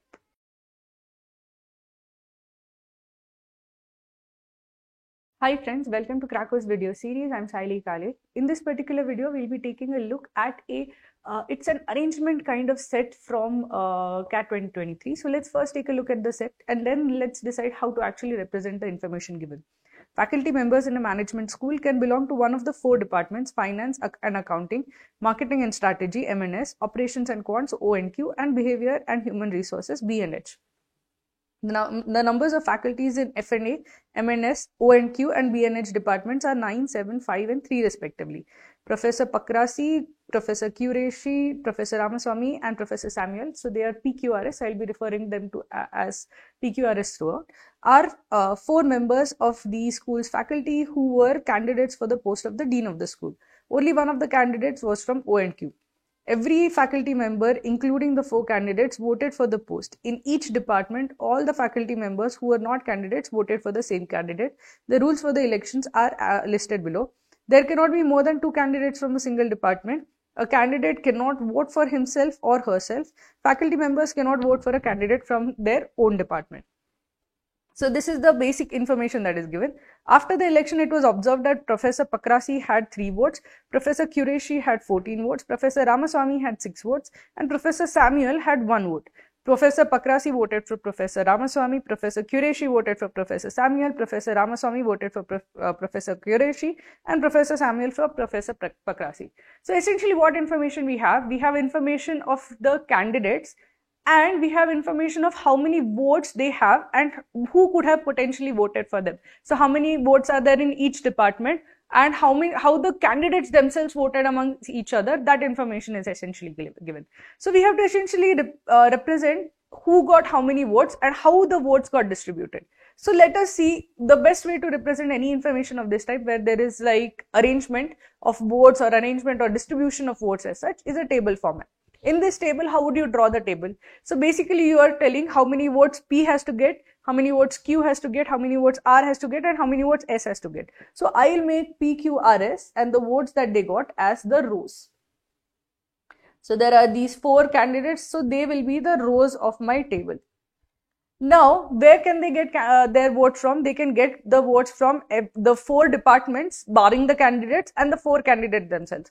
So for the 4 departments, I'll show that these are the 4 departments, and this is how the departments have voted. So this is for the departments section, and then there is this candidate section where P, Q, R, S will vote among themselves for other candidates as such. That information is already known. So this is the total, and each person over here there's 1 vote, and for each department the number of total votes of the department are given. So let us see. Now it is told that P has received how many votes? He has received 3 votes. Qureshi has received 14 votes. Ramaswamy has received 6 votes, and Samuel has received 1 vote. Of this, we are told that Pakrasi voted for Ramaswamy. So this Pakrasi will vote for Ramaswamy. So this is 1 vote from here. So everything else can be eliminated. Then you have Qureshi voted for Samuel. So Qureshi voted for Samuel. So there is 1 vote over here. Everything else is going to be crossed out. So this is essentially, I'm filling it the way I would fill an arrangement table. The moment you put a tick or any particular vote over here, you're not going to have them vote for anybody else. You have Ramaswamy voted for Qureshi, so you have 1 vote over here, and everything else is going to be crossed out. And Samuel voted for Pakrasi, so you have 1 vote over here, and everything else is crossed out as such. So this is the information that I can conclude. In the department, so I have F and A, M and S, O and Q, and behavior and human resources. Now, how many people does F and A have? That department has 9 people. M and S has 7 people. O and Q has 5 people, and B and H has 3 people as such. So this is this O and Q has 5 people, B and H has 3 people as such. And we don't know how many candidates are there from each of these, but we know that at max 2 candidates are there from any particular department. So that means that at the very least 7 people have voted from the finance and this department for 1 person, or at max 9 has voted. If 0 candidates is from F&A, then at max 9 would have voted from this. So from finance department, barring the candidates, there will be 7 to 9 votes. From M and S department, M and S department, if there are 0 candidates, then there will be 7 more votes, at max 7 votes. And if there are 2 candidates, because there can be a max of 2 candidates, there will be at least 5 votes as such. So 5 to 7 votes have been from this particular department. From O, I know that there is exactly 1 candidate. So there will be exactly 4 non-candidate votes, and there will be exactly 1 candidate from this particular department. From behavioral, this basically at least there can be, if there are 2 candidates, there will be exactly 1 vote. If there is 0 candidate, there can be at max 3 votes as such. So this is 1 to 3 as such. Now this is the information that I have. Now this row total has to add up to 3. How can it add up to 3? Can I have 4 votes and this 1 vote, can it add up to 3? No. Can I have 5 to 7 votes? Because all people from one particular department are going to vote for only 1 person. So there cannot be more than 2 candidates. This rule I have considered over here. A candidate cannot vote for himself or herself. So that has already been taken care of. We have been told who they have voted for. Faculty members cannot vote for a candidate from their own department. So if Pakrasi has voted for Samuel, they are not from the same department. Or Samuel has voted for Pakrasi in this case, they are not from the same department. So this is something that I already know now. Now, basically, we are also told that every faculty member, including the 4 candidates, voted for the post. In each department, all the faculty members who were not candidates voted for the same candidate. Meaning, all these 7 to 9 votes will go to 1 guy. all these 5 to 7 votes will go to one guy, all these 4 votes will go to one guy, all these 1 to 3 votes will go to one guy. Now, if I look at the totals over here, there are 3 votes over here, there are 14 votes over here, there are 6 votes over here and 1 vote over here.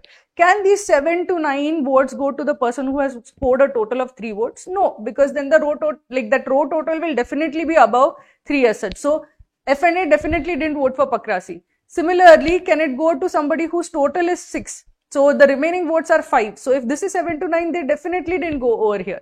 This row total is 1. So, again, these guys definitely didn't vote for Samuel. So, they will have definitely voted for Qureshi. So, this is 7 to 9 will come from here as such. So, this is definitely they have voted for Qureshi.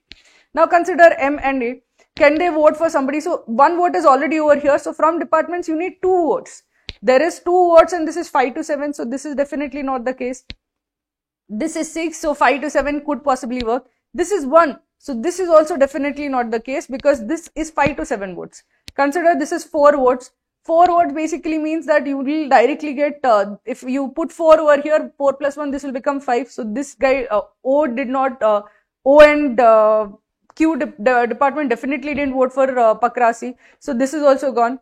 Then you have over here, they can vote for Qureshi. They can also vote for this. But if they vote, for example, suppose I put a click over here. This is 4 votes from here. Okay. So, this is 4 votes from here. There's 1 vote. This is 5 votes done. Where will the 6th vote come from? Can it come from here? No, because all of them have to vote together. So, again, I am left with a kind of a quandary. Then this 1 vote will have to come from here. So, it is a possibility. So, I will not mark it off now. Over here, can he vote for this department, vote for somebody who has gotten a total of 1 votes? And essentially, if this is total of 1 votes, nobody has voted, else no other department has essentially voted for Samuel, because this 1 vote is from Qureshi and that is now accounted for. Now consider for Samuel it is done. For Pakrasi, who could the votes potentially come from? So I have put cross, cross, cross. From all other departments, it is a cross, which means that the 2 votes that are required for Pakrasi have to come from over here, which means that this is not 1, 2, 3, this is exactly 2, which means that from OQ, you have 1 candidate from OQ, from BNH also you have exactly 1 candidate, because there are 2 remaining votes from this particular this. So there is exactly 1 candidate from BNH, there is 1 exactly candidate from O and Q. So this is done, this is therefore this remaining will be crossed, BNH cannot vote for anybody else. Now consider the situation. So if I consider, say that these 4 people voted for O and Q, 4 people voted for, say this is a total of 5, okay. This is a total of 5, so I'll need 1 more vote. Where will that 1 more vote come from? Because the only person remaining are these 5 to 7 votes. They are not going to split and give 1 vote here and the remaining vote to Qureshi, right? So that means this 4 is impossible. So even here I can put this cross off, which means that the 4 that I require or the 5 that I require has to come from here directly. Only way I can get 5, because here at max I can give 4 and I can't get 1 off from another department. So all 5 have to come from M. So that means that M department has, that is M&S department has 2 people. There are 5 non-candidate votes and 2 candidate votes. So which means that M&S department have 2 candidates. O and Q has 1 candidate. B and H has 1 candidate as such. So essentially let's consider M&S has 2 candidates. O and Q has 1 candidate. B has 1 candidate, which means that F department has 0 candidates as such, which means that all 9 votes are going to go for this person. There is no candidate from F and H department, so all 9 votes will go for Qureshi. Now Qureshi needs a remainder, so 1 vote from here, 9 votes from here, total of 10 votes. So the remaining 4 votes will come from the O and Q department. So we have been able to figure out where the votes are coming from, but we have not been able to figure out who is from which department. That is the last thing left to figure out. How do we figure that out? We have to use the fact that you cannot vote for the person from your own department as such, and 2 people are from the same department. So how do I figure that out? So basically, let us figure out who is from F department, who is from M&S department, who is from O department, who is from B department, and who is the which candidate is from which department as such. So there are 2 candidates from M&S. So let's consider who can be these candidates. See, I know that Pakrasi received 1 particular vote from Samuel. So P and S are not in the same department. So not in the same department. Q voted, got a vote from Ramaswamy. So Q and R are not in the same department. R got a vote from P. So P and R are not from the same department. Okay. and S got a vote from Q. So Q and S are also not from the same department. So basically, if I look at R and S are not with P and Q ever as such. So P and S are not together, P and R not together, Q and R are not together, Q and S are not together. So essentially, it could be that either R and S are in the same department, or the two people who are there in MS department, essentially it could be RS or PQ. So it can't be PR or PS as such, it has to be either PQ, and similarly it can't be QR or anything else, either it is PQ or RS as such. So the two people that are there from this, there are 0 from FNO, so I can directly tell there are 0 from FNO. So this can be either PQ or it can be RS as such, because if I can see, these two are definitely not in the same department as such. Now who received the MNS department votes? R received the MNS department vote. So R is definitely not from the MNS department, which means that RS cannot be the possibility for MNS department. So MNS department is PQ for sure. We had PQ or RS as possibility because P and S are not together, Q and R not together, P and R are not together, Q and S are not together. So PQ is one possibility, RS is one possibility. So these are the two possibilities. MNS department, you need 2 candidates. So those 2 candidates could be either PQ or RS. But R received votes from the MNS department, and the rule says that you can't vote for the candidate from your own department. So RS is not the possibility. RS can be eliminated. So the 2 candidates from MNS department are PQ. So that I have found out. Now R and S are over here. So either it could be R over here or S over here, or this is S over here, R over here. Now I'll do a final check whether who voted for whom. So P got a vote from behavioral department, which is fine because he's from the MS department for sure. Q got the vote from O and Q department, which is also fine because he's from an MNS department for sure. O got the vote, so R got the vote from MNS department, which is also fine because he is from the OQ department or B department, which is also fine. S got no other vote, so that is also fine. Let us consider the P voted for S, which is fine, he is not from the same department. Q voted for, S voted for P, which is fine because they are not in the same department. Q got a vote from R, again not from the same department. R got a vote from P, not from the same department. S got a vote from Q, again not from the same department. So this is basically the final possibilities considering all the rules, all the possibilities. I know that from the MNS department, PQ are there for sure. R can be in the O department, S can be from the B department, or vice versa as such. This is the final configuration of who got what votes and who is from which department. Now let's take a look at the questions. Which 2 candidates can belong to the same department? So I can tell for sure that P and Q are from the same department. So correct answer is option A. The second question is, which of the following can be the number of votes that Qureshi received from a single department? So from a single department, Qureshi received 9 votes and 4 votes. R can be from the O department. So basically total from O department can be 4 or 5 as such. If R is from O department, it is 5 votes. If R is not from O department, it is 4 votes as such. So the possibility is 9 votes, 4 votes or 5 votes as such. That is the possibility. Of the options, only 9 is the correct answer. So correct answer is option D. The third question is, Professor Samuel belongs to B and H. Which of the following statements is true or false? So if Professor Samuel is from B and H, so that would mean that this possibility is removed. Professor Samuel is from B and H, R is from O and Q. So these are the final cases as such. So let's take a look. Professor Pakrasi belongs to MNS. This is true. In all cases, Professor Pakrasi has to belong to MNS. So this is definitely true. Professor Ramaswamy belongs to O and Q, which is also true. This is also true as such. So this statement is also true. So both statements A and B are true. So the correct option to choose is option D. What best can be concluded about the candidate from O and Q? So here I cannot assume the information from the previous question. So the candidate from O and Q is either R or S. So that is what can be concluded. So it was not Samuel, not necessarily. It can be Samuel or Ramaswamy. It was either Professor Ramaswamy or Professor Samuel. This is the correct answer because it is either R or S as such. So the correct answer is option B.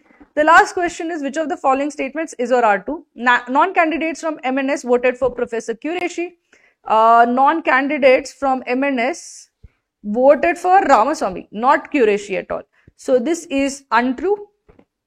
Non-candidates from FNA voted for Professor Qureshi.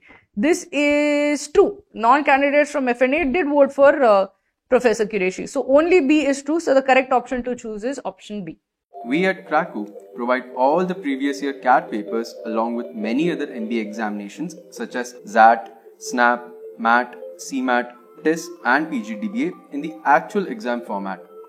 You can attempt them as a test and get a detailed analysis of your performance or download them as PDF.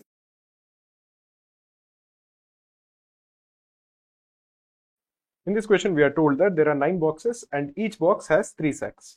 So we have to figure out how many numbers, how many coins are there in each of the sack in the 9 boxes. So let us draw 1, 2, 3 boxes in the first row, first column, 3 boxes in the first row, second column, 3 boxes in the first row, third column. Similarly, we'll put 3 boxes everywhere. 1, 2, 3. Here also 1, 2, 3. 1, 2, 3. 1, 2, 3.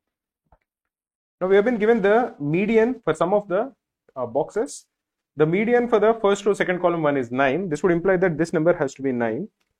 If you are assuming that the numbers are already in ascending order, this would immediately imply that this number also has to be 9 because this number has to be greater than the median. In the first or third column, this is 6. So this number will be greater than or equal to 6. This number will be less than or equal to 6. We are told that the median of the second row, first column is 2. So this is 2 over here, the middle number. And in the third row, it is 8. So this is 8. We have just filled the information that is given in table 1. Let us now look at table 2. Table 2 is interesting. It is telling us the number of coins in the 3 sacks which is greater than 5. In the first one, only one number is greater than 5. This would imply that the largest number, this one, has to be greater than 5. What else does it say? It says that 2 of the 3 statements given over here are true. Now this would imply that either this is true and at least one of 1 and 2 is true. Why is this important? Because if you're looking at the information that is given over here, the first one says that the minimum number in the 3 sacks is 1. So it is saying that this number is 1. This is what the first point is saying. The second point is saying that the median of the 3 sacks is 1. So the second one is saying that this is 1. But if the median is 1, the smallest number also has to be 1 over here. Like we put 9 in the largest number over here because the median is 9. The number to the right of it will be greater than or equal to 9. So we put 9 over here. Similarly, if the median is 1, the smallest number has to be less than or equal to 1. So this will be 1. So even if 1 is true or 2 is true, one thing that we can infer is that the smallest number will be 1. And using that concept, this number we can say will be equal to 1. Why exactly are you saying this? We are saying that 2 out of these 3 statements are true. So 2 out of these 3 are definitely true. This is given by the number of asterisks over here. So this would imply that at least one of 1 or 2 is true. Now if 1 is true, the minimum number is 1. If 2 is true, both these numbers are 1. In any of the case, the minimum number over here is 1. So therefore, as at least one of 1 and 2 is true, this would imply that the smallest number in the first row, first column has to be 1. We can probably infer more, but let us first look at all the information. If you look at all the information, we can solve it faster. Let us look at the second one over here. Here it is saying that 2 numbers are greater than 5. So this is 5, this is greater than 5, this is greater than 5. That is already taken care of. And this would also imply that this statement is true. What this is essentially inferring is that this number has to be less than 5, less than or equal to 5, because that number is not greater than 5. And the minimum number is not 1, the median is equal to 9, it is not equal to 1. This is what we can infer by looking at this information. This would say that 2 numbers are greater than 5, they are the median and the largest number, that is taken care of. So the smallest number is less than or equal to 5. Now we also know that the average of all the boxes is a distinct integer. So the sum of the 3 numbers which are present in any box has to be a multiple of 3. The sum of the largest 2 numbers is 9 plus 9, which is 18. Because we want it to be a multiple of 3, this number has to be 3. Because if it is, the sum is 18. So if it is 1, the sum will be 19. If it is 2, the sum will be 20. Sum is 21 if the number is 3, so which is a multiple of 3. For 4 and 5, again, it's not a multiple of 3. So the total is 21. This would imply that the average is 7. Why is the average important? The average is important because we are told that the average number of coins per sack are all distinct integers. And we can infer that the numbers have to be, the averages have to be either 1 or 2 or 3 or 4 or 5 or 6 or 7 or 8 or 9. We have already found out the box whose average is 7, that is in the first or second column. We have to figure out the remaining boxes. Let us look at the third box in table 2, this information. Here we are told that two numbers are greater than 5. So this number is also greater than or equal to 5, which is kind of known because if the median is 6, the largest number will be greater than or equal to 6. But let's just write it. This is greater than 5, which is obvious. We can actually say that this is greater than or equal to 6. And this number is less than or equal to 5. What other information do we have? We have the information that one of the three statements over here is true with respect to this box. That statement is definitely not the middle one, because the median of this box is 6, it is not 1. So either the minimum is 1 or the maximum is 9. One of these two has to be true. We'll just put it over there and go to the next one. Here we are told that two statements are true and one of them is greater than or equal to 5. We know that the middle statement is false because the median of this box is 2. So this has to be true, this has to be true. This would imply that this is 1 and this is 9. And the sum is 12, so the average is 4. So it is not. This also can be crossed out. Here we are told that none of the three boxes is greater than 5. So this is less than or equal to 5. This is less than or equal to 5 and this is less than or equal to 5. Now only one of these three statements is true in this particular box. And we know that it is not the third statement because all the three numbers are less than or equal to 5. So the maximum number cannot be 9. Now again, either the first one is true or the second one is true. This would again imply that this number has to be 1, the smallest number. The smallest number has to be 1 because if the median is 1, it would imply that the smallest two numbers are 1. If the minimum number is 1, it would imply that this number is 1. In both the cases, either if 1 is true or 2 is true, the minimum number is 1. So we are saying that the minimum number is 1. This would essentially imply that this statement is true and only one of the three statements are true. So this statement has to be false. By inferring that this statement is false, we can say that this number is actually not equal to 1. This will be greater than 1. It will be 2 or 3 or 4 or 5. Again, we can probably infer more from this, but let us ignore it. Go to the next box. Here we are told that all three are greater than 5. So this is greater than 5. This is greater than 5. This is greater than 5. And one of the three statements is true. And that statement cannot be this one or this one. Because if all the three numbers are greater than 5, the minimum number will not be 1, the median number will not be 1. So this has to be implied that the third statement is true. So this will be 9. Let us look at the next one. Here we are told that all the three are again greater than 5. So this is greater than 5. This is greater than 5 and this is greater than 5. Again, the first and the second one will not be true in this particular box. The third one will be true. So this is 9. 9 plus 8 will be equal to 17. We need a third number. Adding 17 to it should get us a multiple of 3. That number has to be 7. Because 7 plus 8 plus 9 is 24. Any other number, whether it is 6 or 8 or 9, if you are adding to 8 plus 9, you won't get a multiple of 9. What is the sum of 7 plus 8 plus 9? That is 24. So the average is 8. So this is 8 over here. So we can cancel 8 also over here. Let us look at the next one. Here we are told that two numbers are greater than 5. So this is greater than 5. This is greater than 5. And two statements are true. If two statements are true, the first thing that you can infer, is at least one of the first statement or the second statement is true. And this is a very important concept because, like we discussed multiple times, if either one of the first or the second one is true, the minimum number has to be 1. So this number is 1. Now we have this number is actually greater than 5. So the median is not equal to 1. This would imply that the maximum number, this one has to be 9. Now we are looking for a number which is greater than 5, such that if you add 1 plus 9, that is 10 to it, you are getting a multiple of 3. So that number has to be 8. Next, if you are looking at the next one, here we are told that all the three numbers are actually less than 5, less than or equal to 5. And two of the three statements are true. Now, two of the three statements are true would imply that the third one is false. Because all the three numbers are less than 5, so the maximum number cannot be equal to 9. So this one has to be true, this one has to be true. So this is 1 and this is 1. Now this is what we are able to infer by immediately looking at it. Now let us try to figure out certain things. What are the numbers that we have been able to eliminate? The averages we have found out for the different boxes are 4, 7 and 8. Which of these boxes will have, and this actually is 6, that also we have identified. 9 plus 8 plus 1 is 18, so this is 6.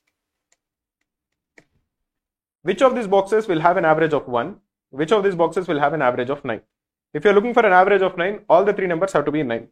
The only possibility is this one. So this will have to be 9. There is no other box which is remaining such that all the three numbers are greater than 5. Because in this particular case, we have found out that the three numbers are 7, 8 and 9. Its average is 8. There is no other box where all the three numbers are greater than 5. So here we got 9.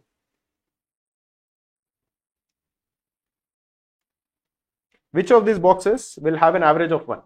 Here we want all the three boxes to be less than 5. So it has to be either this one or this one. Now if you're looking at it, we know that all the three numbers have to be 1, but in the middle box over here, we know that the middle number cannot be equal to 1. It has to be greater than 1.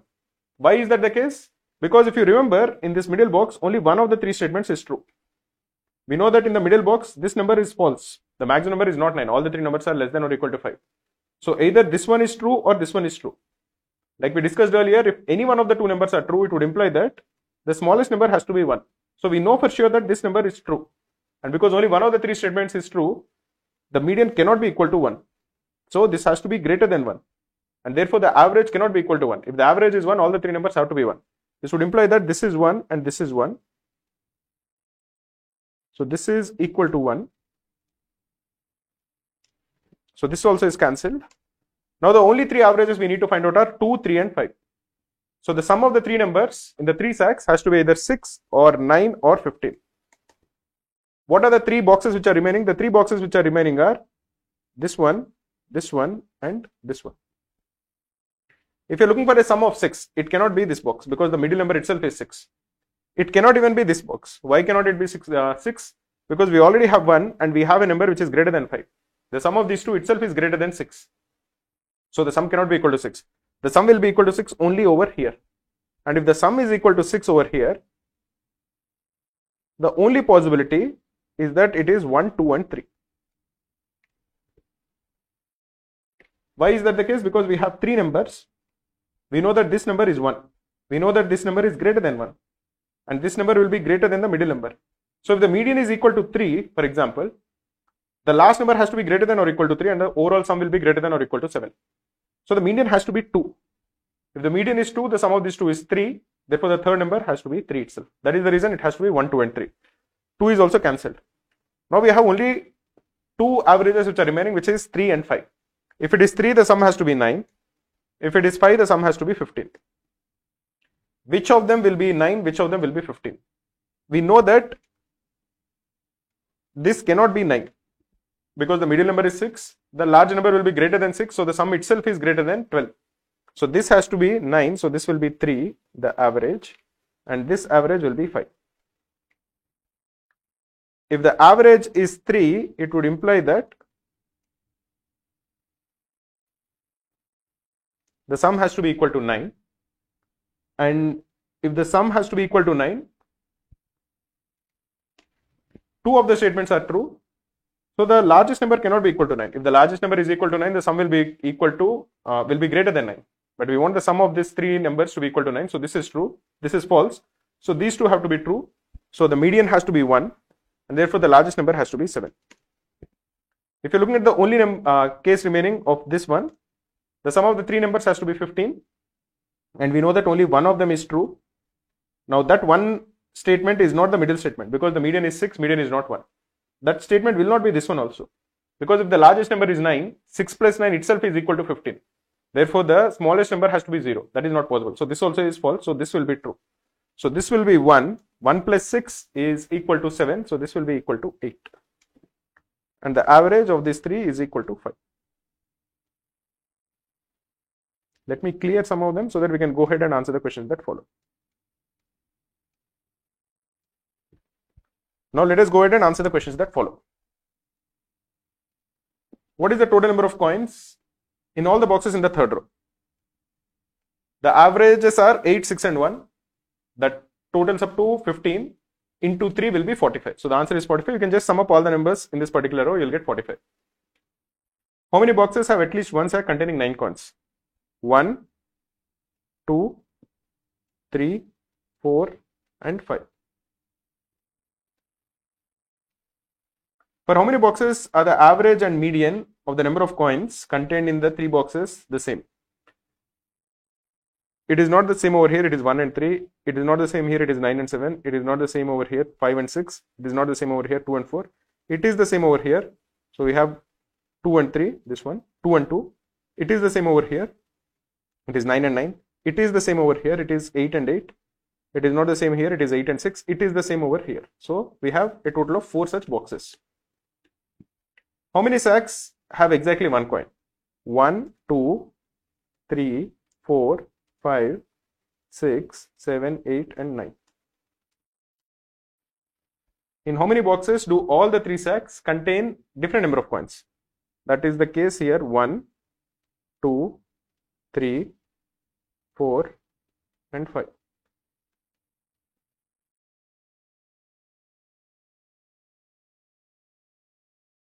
In this question, we are told that there are 5 firms. Let us call them A, B, C, D and E. Each of them was started in 1 year and ended in 1 year. The first year it raised 1 crore and the year it closed also it raised 1 crore. And in the middle it raises more money. The money will increase by a step of 1 crore or 2 crores. And after reaching a peak, it will also start decreasing. And again, it will decrease by 1 crore or 2 crores. So it will end up with 1 crore on the last year of its existence. We are trying to figure out what is the total amount raised by each of these 5 firms in every single year. Let us start with the first firm, which is A. A started in 2009. Then there is 2010. Then there is 2011. Then 2012. Then 2013. Then 2014. Then 2015. And there is 2016. The total money raised by them is 21 crores. In the first year, it raised 1 crore. In the second year, in the last year, it raised 1 crore. The number of years in the middle, this is 2010, 2011, 2012, 2013, 2014 and 2015. There are 6 years, and in the 6 years, it raised 19 crores. So 19 crores were raised in 6 years. What is the amount raised in 2010 and 2015? Here it can be either 2 crores or 3 crores. Here also it can be either 2 crores or 3 crores. So let us consider one case, which is an extreme case. Let us assume that 3 crores were raised in 2010 and 3 crores were raised in 2015. What does this imply? This implies that in the middle 4 years, these 4 years, the amount of money that it has to raise is 13. And because it raised 3 crores in 2010 and 3 crores in 2015, it would imply that the amount raised in 2011, 2012, 2013 and 2014, all of them have to be greater than or equal to 4. This would imply that the minimum amount that is raised is 4 into 4, which is 16 crores. So this case is clearly not correct. So you can't have 3 crores raised in 2010 and 3 crores raised in 2015. Let us consider the next case. Let us consider that 2 crores were raised in 2010 and 3 crores was raised in 2015. Or the other way around also we can consider, that is 3 crores were raised in 2010 and 2 crores were raised in 2015 can also be considered. But basically you are only going to get the reverse of this whatever money was raised. So we'll first consider this case and then we can consider the other case. We are considering the case over here where in 2010 they raised 2 crores, in 2015 they raised 3 crores. So what is the total amount that they have to raise in these middle 4 years, that is 2011, 2012, 2013 and 2014? The total amount raised is 21. We were able to account for 7, that is 1 plus 2 plus 3 plus 1. So we are required to account for 14 crores. So in these 4 years in the middle, we have to account for 14 crores. And now we can say that each one of them is greater than or equal to 3. 3 into 4 is 12 crores. So there seems to be no contradiction over here. So let us try to figure out a way in which we will have 4 numbers over here, which will add up to 14. We will have 3 over here, this is the number in 2015, and we will have 2 over here, this is the number in 2010. So the minimum possible number in 2011 will be 3, then we will have 4, then we will have 5, and then it will again decrease back to 4. This is the least possible sum in which the number in 2010 is 2 and the number in 2015 is 3. And this is adding up to 3 plus 4 plus 5 is equal to 12 plus 4 is equal to 16. So this also we can prove is actually not possible. So the only case that is remaining is that they have actually raised 2 crores in 2010 and 2 crores in 2015, and in the middle 4 years they have raised 15. Let us clear all of this so there is no confusion. This is the only case that is remaining that is possible. Now what we have to essentially do is account for the remaining 15 crores in the middle 4 years. Over here in the middle 4 years, you have to account for 15. So every year you essentially need 3.75 crores. So again, let us do the same thing that we have done over here, here, here and here. These are the 4 numbers that we need. The number in 2011 will be either 3 or 4. The number in 2014 also will be either 3 or 4. If you assume that the number in 2011 and 2014 is 4 each, this will be 4 plus 4, that is 8. So the middle 2 numbers have to add up to 7 because the total has to be 15. This is not possible because the middle 2 numbers will actually be greater than the 2 numbers at the extreme. Let us now look at the other case where it is 3 and 4. That is, one of the numbers at one extreme is 3, one of the numbers at the other extreme is 4. So the middle 2 numbers, they have to add up to 8. Is it possible to have 2 numbers which add up to 8? They have to be either 3 or 5. But this is not possible. Or 3 and 5. Also it's not possible because we will have 2 3s. And 4 and 4 in the middle also is not possible because we will have all the 3 numbers over here which are being the same. Because we are told that no firm raises the same amount of money in 2 consecutive years. This would imply that the only possibility is that they have raised 3 crores in 2011 and 3 crores in 2015. Because the graph of funding should go up and after that it should come down. It should not remain constant at any time. Now that middle 2 numbers, they have to add up to 9. Middle 2 numbers have to add up to 9. They can be done in 2 ways. It is either 4 plus 5 or it is 5 plus 4. So this is one case. And the other case is 1, 2, 3, 5, 4, 3, 2, 1. This is the way in which we distribute for A. What about B? B we know started in 2012 and ended in 2015. So this is 2012, 2013, 2014 and 2015. He will start off the first year with 1, he will end the last year with 1. In the middle, we can distribute it in 2 ways. Either he raised 2 crores and 3 crores in 2013 and 2014, or he raised 3 crores in 2013 and 2 crores in 2014. These are the possibilities for B. Let us look at C. If you are looking at C, we just know that he started in 2013, this firm, so he raised 1 crore. And the total money he raised is 9 crores. So whenever he ended over here also, he would have raised 1 crore. We just don't know which year he ended. So in the middle, he has raised 7 crores. How many years are possible in the middle? It cannot be 4 years. Because then the average will be 7 by 4, which is equal to 1.75. But we know that all the years in the middle, the amount of money raised is actually greater than 1 crore. So it has to be at least 2 crores. So if it is 4 years in the middle, the minimum amount that is raised in those 4 years will be at least 2 into 4. It will actually probably be more than that, but the minimum will be at least 2 into 4, which is 8 crores. So it cannot be 4 years. Let us see if it can be 2 years. If it is 2 years over here, and the sum has to be 7, the only real possibility is that it has to be 3 and 4. But then the jump from 4 to 1 will be a drastic jump of 3 crores. We know that the jump can be either 1 crores or 2 crores. So this also is not possible. This would imply that the only possibility is that there were 3 years in the middle, 1, 2 and 3. So this year will be 2014, this will be 2015 and this will be 2016. The sum of these 3 years has to be 7. Sum of 3 numbers has to be 7. The only possibility is that they are 2, 3 and 2. You can figure out if any other possibility exists. You will realize that no other possibility exists. This is the split for C. What about D?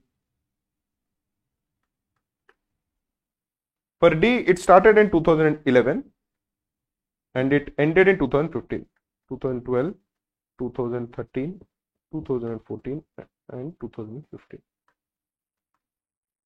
In the first year it is 1, in the last year it is 1. In the middle 3 years, it has to raise 8 crores. So we have 3 numbers over here. The sum of these 3 numbers has to be 8. We have 1 to the left and 1 to the right. If say this is equal to 3, the sum of these 2 numbers has to be equal to 5. The only way that is possible is if the 2 numbers are 3 and 2, but then you will have 3 repeating 2 times consecutively. This is not possible. This would imply that this has to be 2, and the only possibility is that the sum of 2 numbers over here has to be equal to 6. So the only possibility is that this is 4 and 2. That is the split for D. Let us look at the split for E. E started in 2010. It started with 1. And the sum of all of the funding that is raised is equal to 13 crores. So you have 1 at the start, you have 1 at the end. In the middle, we have to account for 11 crores. Now, how many years can be present in the middle? All the numbers in the middle are greater than or equal to 2. So the number of years in the middle can be either 5 or it can be 4. Can it be 3? If there are 3 years in the middle, then and the sum is equal to 11, that also is possible. That will be 3, 5 and 3. This will total up to 11. So this is one split if there are only 3 numbers in the middle. So this is 2010, 2011, 2012, 2013 and 2014. This is 1, this is 3, 5 and 3. This is if there are 3 years in the middle for E. This is the only possibility where 3 numbers are actually adding up to 11. Suppose there are 4 numbers in the middle. If there are 4 numbers in the middle, you have the sum of 4 numbers and you want them to be equal to 11. If this number is equal to 3, you have the sum of 3 numbers to be equal to 8. Can we actually do that? If you have 3 numbers which are actually equal to 8, if this is 4, because that has to be at least 4 if the preceding number is 3, you want the sum of 2 numbers to be equal to 4, that is not possible. So if you have 4 numbers which should add up to 11, and if you have this number which is equal to 2, the remaining 3 numbers should add up to 9. And we know that there are 3 numbers which add up to 9. They are 2, 3 and 4. So the way this can be split is, this is either 1, 2, 4, 3, 2, or it is 1, 2, 3, 4, 2, 1. These are the 2 cases that are possible. So in this case, there will be 4 numbers in the middle. This is 2010, 2011, 2012, 2013, 2014 and 2015. This is 1, this is 1, this is 2, 3, 4, 2, 1, or this is 1, 2, 4, 3, 2 and 1. These are the 3 possibilities with respect to E. Only for E, we are not able to calculate how many years it was actually in existence. For everybody else, we are able to actually calculate the start year which was given and even the end year. Let us go ahead and answer the questions that follow. For which firms can the amount raised by them be concluded with certainty in each year? It is not E like we discussed earlier. We don't really know even the end year of it. We know the split for D. We know the split for C. This is for D. This is for C. For C and D, we are able to figure it out. For B, there are 2 cases possible. And for A also, there are 2 cases possible. So the correct answer is only C and D, which is option B. What base can we conclude about the amount of money raised in 2015? For A, it is 2 crores. For B, it is 1 crore. For C, it is 3 crores. For C, it is starting from 2013. So this is 2016 will be over here. And this is 2017. Okay. For C, in 2015 is 3 crores. For D, in 2015 is 1 crore. For E, in 2015 is either 0 crores or 1 crore. So the total money raised is 2 plus 1 plus 3 plus 1, which is 7, or 8 crores. So the answer is either 7 crores or 8 crores, which is option C. What is the largest possible total amount of money in crores that could have been raised in 2013? If you're looking at the maximum amount that can be raised by all the companies together in 2013, let us look at that particular case. So in 2013, A raised either 4 crores or 5 crores, so the maximum is 5 crores. B in 2013 raised either 2 crores or 3 crores, so the maximum is 3 crores. C in 2013 raised 1 crore. D in 2013 raised 4 crores. E in 2013 raised either 3 crores or 4 crores. So the maximum will be 4 crores. This will be the maximum, which is 5 plus 3 plus 1, which is 9 plus 4 plus 4, which is 17 crores. If E raised 3 crores in 2013, so it has to be either this one, this particular case, or this particular case. There are 2 cases possible, either this one or this one. Okay. Then what is the smallest possible total of money raised by all the companies in 2012? Again, we look at the minimum possible money raised by all of them. For E, the minimum possible in 2012 over here is 4 or 5. So because we are looking at the minimum, it is 4 crores. For D in 2012, it is 2. For C in 2012, it was actually not in existence, so it is 0. For B in 2012, it is 1. For A in 2012, it is either 4 crores or 5 crores. We are looking at the minimum, so it is 4. 4 plus 1 plus 2 plus 4 is equal to 11 crores. Let us look at the last question. If the total amount raised in 2014 is 12 crores, then which of the following is not possible? Let us try to calculate how much money was raised by all of the 5 companies in the year 2014. A raised 3 crores for sure, this is confirmed. B raised either 2 crores or 3 crores. C raised 2 crores. D raised 2 crores. E in 2014 either raised 1 crore or it raised 2 crores. So the total raised by A, C and D is 7. By B and D it will be either 3 or 4 or 5. We are told that the total amount raised is 12 crores. The only possibility is that B raised 3 crores and E raised 2 crores. This would imply that the case we are looking for B is B has to raise 3 crores in 2014. So this is what we are discussing. This is the only case that is possible for B. And for E in 2014, we want E to raise 2 crores. So this would imply that these are the 2 cases we are looking for in E. The first case, this case doesn't exist for E, because in 2014 we want E to raise 2 crores. Then which of the following is not possible? Now we are looking for something which is not possible. B raised the same amount of money as E in 2013. How much did B raise in 2013? B raised 2 crores. And how much did E raise in 2013? E in 2013 either raised 4 crores or 3 crores. So there is no way the amount of money raised by B is equal to the amount of money raised by E. So the option which is definitely not possible is option E. Google search Krakow free CAT mock. Click on the first link. You can attempt a free mock test which was attempted by 30,000 CAT aspirants in the actual exam format. After completing the test, you get detailed solutions, analysis and percentile along with your scorecard to gauge your All India performance. Click on the solution to get video solutions from our expert faculty.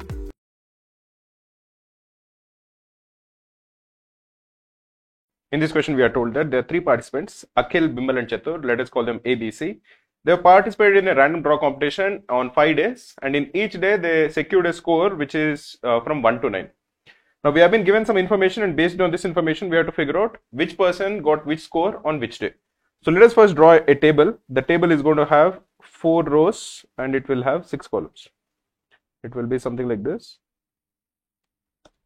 Here we will write A, B and C. This is the score on day 1, day 2, day 3, day 4 and day 5. We have been given the moving average of the score on day 2, it is 15. This would imply that the sum of the total scores on day 1 and day 2, this sum is 30. The moving average of day 3 is 15.5. So the sum of the scores on day 2 and day 3 is 31. The moving average of day 4 is 16. So the sum of these two is 32. And the moving average on day 5 is 17. So the sum of these two total scores is 34. So if you assume that the total score on day 1 is say A, the total score on day 2 will be 30 minus A. Let me clear this. We can actually add one more row so that it becomes even cleaner. So if you are drawing another row,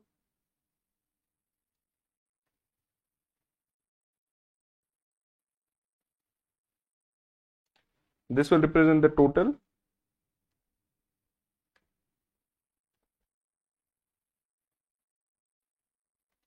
The total of day 1 and day 2, like we mentioned over here, is 30 because the moving average is 15. The sum of these two is 31 because the moving average is 15.5. The sum of these two is 16, so this will be 32, the sum. And the moving average on day 5 is 17, so this will be 34. So if you assume that the total score on day 1 is A, the total score on day 2 will be 30 minus A. The total score on day 3 will be 31 minus of 30 minus A, which is A plus 1. total score on day 4 will be 31 minus A. And total score on day 5 will be 34 minus 31 minus A, which is A plus 3. This is the first information we have. We are also told the rankings of the 3 students across the 5 days. We'll use that later. Let us look at the clues that are given also. One of the clues that we are given is that the total score on day 3 is the same as the total score on day 4. What does this imply? It implies that A plus 1, which is the total score on day 3, is equal to 31 minus A. Or if you simplify, 2A is equal to 30, or the value of A is equal to 15. So this is 15. This is 30 minus A, so this also will be 15. This is A plus 1, so that will be 16. This is 31 minus A, so this also will be 16. This is A plus 3, so this will be 18.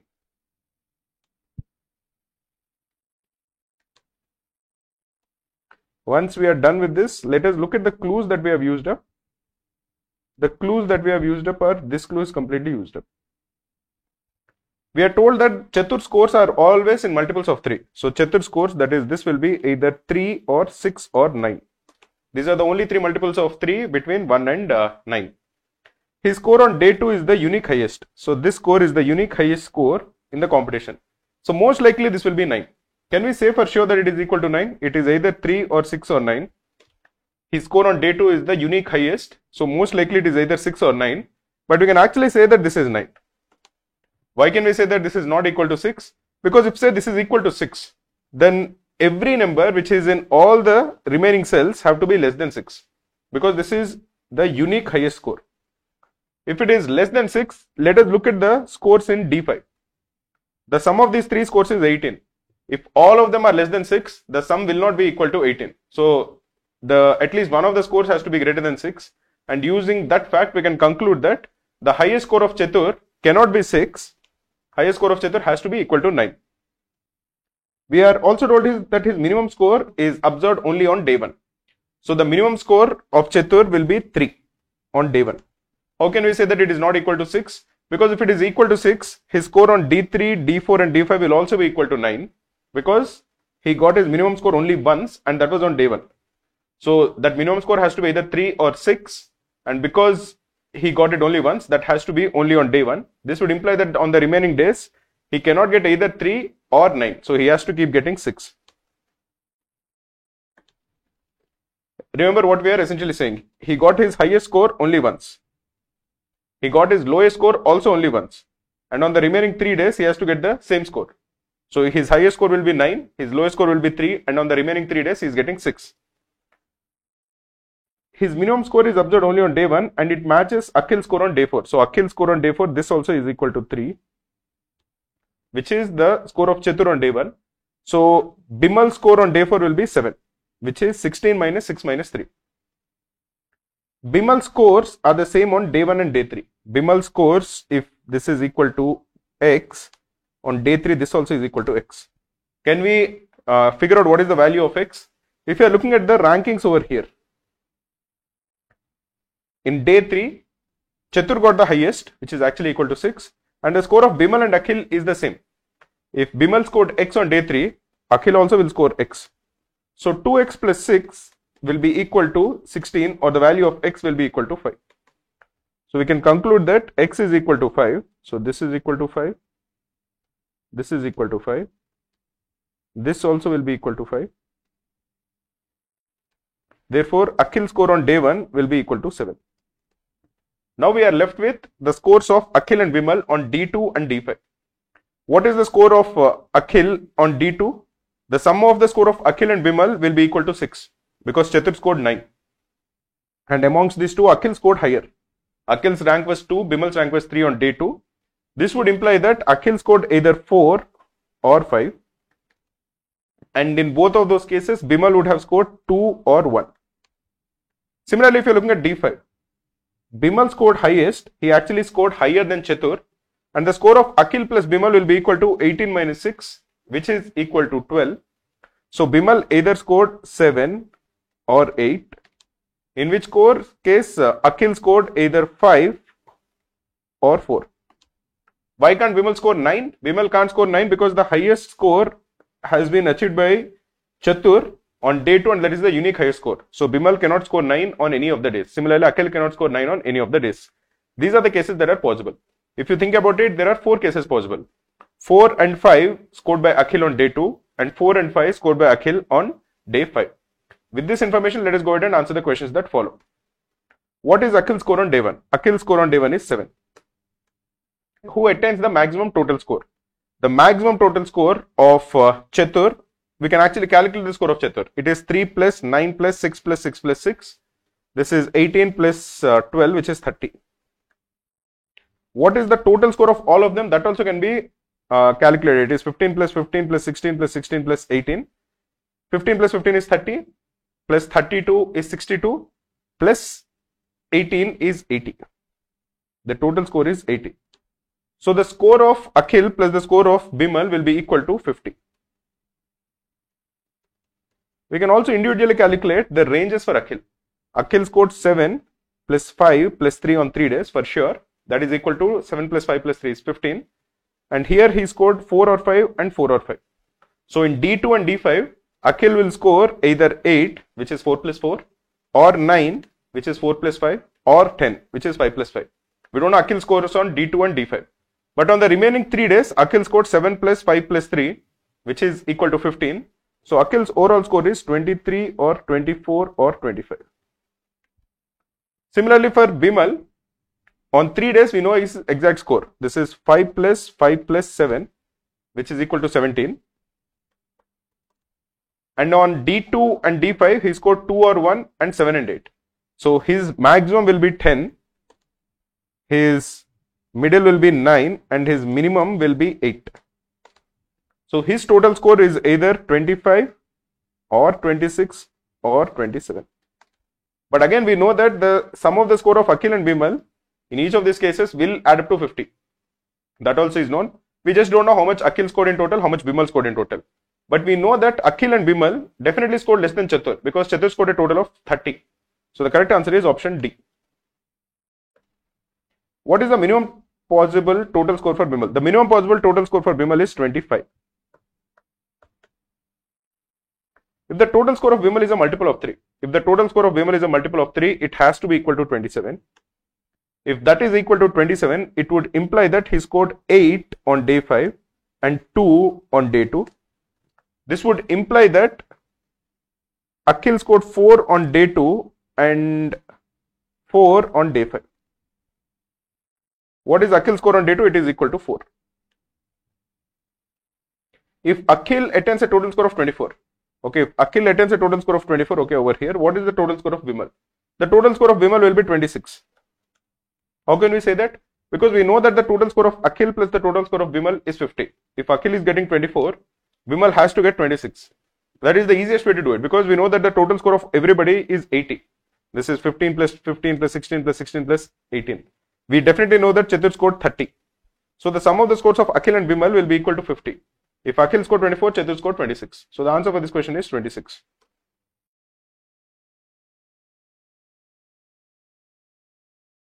In this question, we are told that there are 3 people, Anjali, Bipasha and Chitra. They visited an entertainment park which has 4 rides. The rides start at 9 AM and they end at 5 PM, except ride 3 which ends at 1 PM. The cost for each of the rides is given. For ride 1, the cost is 20. For ride 2, it is 50. For ride 3, it is 30. And for ride 4, it is 40. We are also told that at a particular time, only one person can take a ride. And then we are given some information.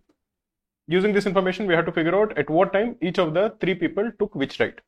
So let us write Anjali's rides here. Let us write Bipasha's rides in the middle and Chitra's rides at the end. This will be Anjali. This is Bipasha. And this is Chitra.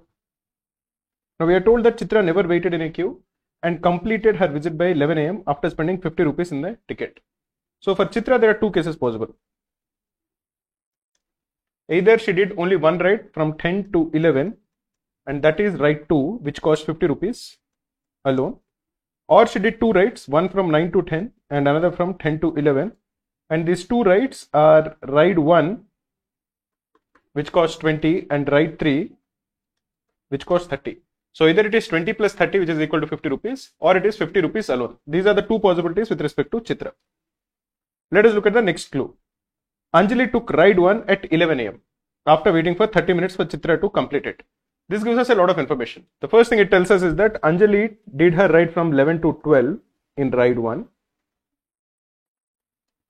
This also tells us that Chitra did ride 1 because Chitra was doing the ride and Anjali waited for her ride to finish for 30 minutes. So this case is not true with respect to Chitra. It would also imply that Anjali reached the entertainment park at 10:30 am. Chitra was already doing ride 1, so she had to wait. This would imply that from 10 to 11, Chitra did ride 1. And therefore from 9 to 10, Chitra did ride 3. So this is completely taken care of. Let me clear this. So this clue is completely used up. There is nothing we can gain by looking at this clue. We know that Chitra spent 50 rupees. She did 2 rides from 9 to 10 and from 10 to 11. They are ride 3 and ride 1. That is completely done. Anjali took ride 1 from 11 am after waiting for 30 minutes for Chitra to complete it. This also we have already put into the table. So nothing can be gained by looking at it. It is the only ride where Anjali waited. This has some more potential. So we will not strike it out. Bipasha began the first of her 3 rides at 11:30 am. So Bipasha took the first ride from 11:30 to 12:30. Which ride is this? We don't know. We just know that it is not ride 1 because ride 1 was being done by Anjali at that time. But other than that, we can't really infer anything about it. All the 3 visitors incurred the same amount of ticket expense by 12:15 pm. What is the total amount spent by Chitra by 12:15 pm? Chitra finished her rides at 11 am and she spent 50 rupees in total. So the total money Chitra spent by 12:15 am is 50. This would imply that Bipasha was riding ride 2 because she also had to spend 50 rupees by 12:15 pm and she was riding only one ride. Her first ride started at 11:30 pm. So the only possibility is that she was riding ride 2. Now if you are looking at the same extension for Anjali, to ride 1, how much did Anjali spend? Anjali spent 20 rupees. This would imply that she has to spend another 30 rupees or she had to take ride 3. When can she take ride 3? For Anjali, one possibility is that she took ride 3 from 9:30 to 10:30 am. Then she waited for ride 1 to finish by Chitra and then she did ride 1 from 11 to 12. But that is not possible because Chitra was doing ride 3 from 9 to 10. So the only possibility is that Anjali did ride 3 from 12 to 1. This is ride 3. And this also we have completely used up. The last ride taken by Anjali and Bipasha was the same. Now we know that Anjali did not wait for any ride to finish. So if she has taken another ride, the last ride taken by Bipasha, can it be ride 3? That can't be ride 3 because ride 3 gets over at 1 pm. So this would imply that Anjali had to take at least one more ride. So she took one more ride from say 12 to 2. Where Bipasha waited for 30 minutes for Anjali to complete her ride. Before standing in the queue for that ride, Bipasha took a 1 hour coffee break after completing a previous ride. So just by assuming this, we know that Bipasha did 3 rides. Now, if Bipasha did 3 rides and she also had a coffee break for 1 hour and she also waited for 30 minutes, what is the possibility? Is it possible that Anjali did only 3 rides? That is not possible because if Anjali did only 3 rides, her rides will get over at 2 pm. So this would imply that Bipasha's last ride has to start from 2 to 3 and she waited for 30 minutes before it. So she was waiting at this ride from 1:30. Then she took a 1 hour break. So she was taking her break from 12:30 to 1:30. This would imply that Bipasha did only 2 rides. But that is not possible because we are told that Bipasha did 3 rides over here. So this would imply that Anjali has to take 4 rides. From 1 to 2 one ride and from 2 to 3 another ride. Whatever is the ride that she took over here will be the ride Bipasha would take from 3 to 4. If this is ride X, this has to be ride X. Now, why are we saying that Anjali's rides are from 11 to 12, 12 to 1, 1 to 2 and 2 to 3? Because we know that Anjali did not wait for any other ride. She only waited for her first ride. That was at 11 to 12. After that, after finishing one ride, she was immediately doing another ride. So what is the value that X can take? Now, X cannot be 2 because Bipasha already rode ride 2.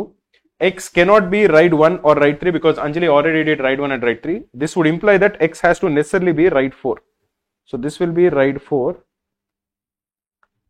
This also is ride 4. So the only gap for Anjali, this has to be ride 2. Now what about Bipasha? Bipasha did her last ride from 3 to 4. She waited for 30 minutes for this ride. So she reached the entertainment park at 2:30 p.m. She took a coffee break for 1 hour. So her last ride finished at 1:30 p.m. This would imply that her second ride started at 12:30, finished at 1:30. What can this ride be? This ride is not ride 3 because ride 3 finishes at 1 p.m. This is not 2 or 4. So this has to be ride 1. With this information, let us go ahead and answer the questions that follow. What is the total amount spent on the tickets by Bipasha? Bipasha did ride 2, which is 50 rupees. Ride 1 is 20. And ride 4 is 40. So she spent 110 rupees in total. What were the rides? Which were the rides that Anjali completed by 2 p.m.? Anjali completed ride 1, ride 3 and ride 2. So 1, 2, 3 she completed, which is option B. Which ride was taken by all the 3 visitors? Chitra took ride 3 and ride 1. But Bipasha did not take ride 3. Chitra took ride 1, Bipasha took ride 1 and Anjali took ride 1. So the only ride taken by all 3 of them is ride 1. How many rides did Anjali and Chitra take in total? Anjali took 4 rides, Chitra took 2 rides, so in total they took 6 rides. What was the total amount spent on tickets by Anjali? Anjali took all the 4 rides and they cost 20 plus 30 plus 40 plus 50. This is equal to 140 rupees. We at Kraku provide all the previous year CAT papers along with many other MBA examinations such as XAT, SNAP, MAT, CMAT, TIS and PGDBA in the actual exam format. You can attempt them as a test and get a detailed analysis of your performance or download them as PDF.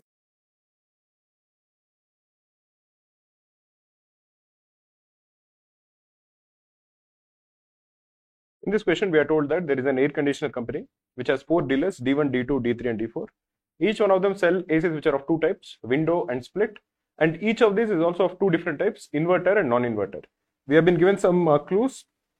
Based on this, we have to figure out how many window inverter, window non-inverter, split inverter and split non-inverter did each of the 4 dealers sell. To do that, let us first draw a table. The table will look something like this. It will have some rows and columns. It will be probably like this. This will be D1. This will be D2. This is D3. This is D4. And this is total. This is the window ACs. This is inverter. And this is non-inverter. This is for the split AC. This is inverter and this is non-inverter. Now let us look at the information that is given.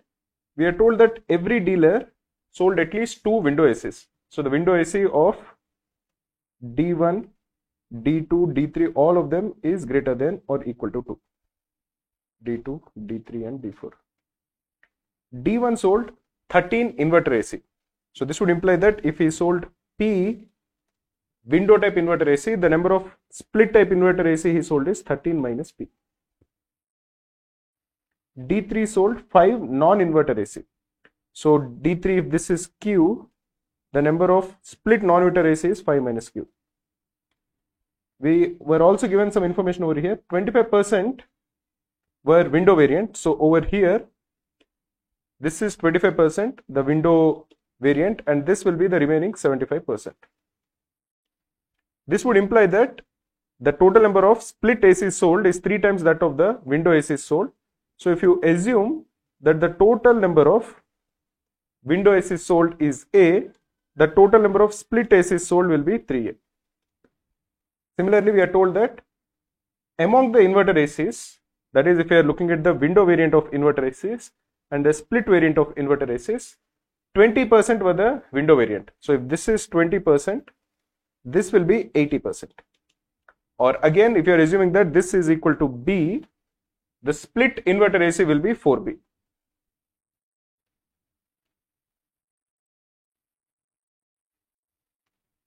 Next, every dealer sold at least 2 window ACs. we have already written that. D1 sold 13 inverter ACs. So if the inverter window is P, split inverter will be 13 minus P. D3 sold 5 non-inverter AC. So if D3 sold Q non-inverter window ACs, it will be 5 minus Q of split non-inverter ACs. A total of 6 window non-inverter AC, okay, 6 window this is 6, okay, and 36 split inverter AC. So this is 36. So if 4B is equal to 36, the value of B will be equal to 9. So this is equal to 9. So the total number of window ACs that are sold is 9 plus 6, which is 15. Therefore, the total number of split ACs sold will be 3A, which is 45. This would imply that the total number of non-inverter split ACs will be 9, which is 45 minus 36. The number of split ACs sold by D1, split ACs sold by D1, okay, this is twice the number of window ACs sold by D1. Do we know the number of window ACs sold by D1? We don't know that, because we don't know how many non-inverter window ACs and non-inverter split ACs that D1 has sold. D3 and D4 sold an equal number of window ACs. So window AC of D3 is equal to window AC of D4, okay, and this number was 1/3 the number of similar ACs sold by D2. So this is equal to window AC of D2 divided by 3. What does this imply? It first implies that the number of window ACs sold by D2 has to be a multiple of 3. We know that each of them has sold at least 2 window ACs. So the window AC sold by D2 will have to be at least 6, because otherwise window ACs sold by D3 and D4 will be less than 6 by 3, that is 2. So it is either 6 or 9 or 12 or 15, because the total number of ACs sold, the total number of window ACs sold is 15. Clearly it cannot be 15, because if this is 15, D3 will be 5, this will be 5. So the total number of window ACs sold by D2, D3 and D4 is already 25. So this can't be 15. For the same reason, it cannot be 12, because if it is 12, this will be 4 and 4. So the total number of window ACs sold by D2, D3 and D4 will be 20. Can it be 9? If it is 9, the total number of window ACs sold by D3 and D4 will be 3 and 3. So the total number of ACs sold by D2, D3 and D4 will be equal to 15, which is fine. However, that would imply that the window ACs sold by D1 will be equal to 0. That also is not allowed, so this can't even be 9. So the only possibility is that D2 sold 6 window ACs. This would imply that D3 sold 2 window ACs. This would also imply that D4 sold 2 window ACs. And therefore, the number of window ACs sold by D1 will be 15 minus 10, which is equal to 5.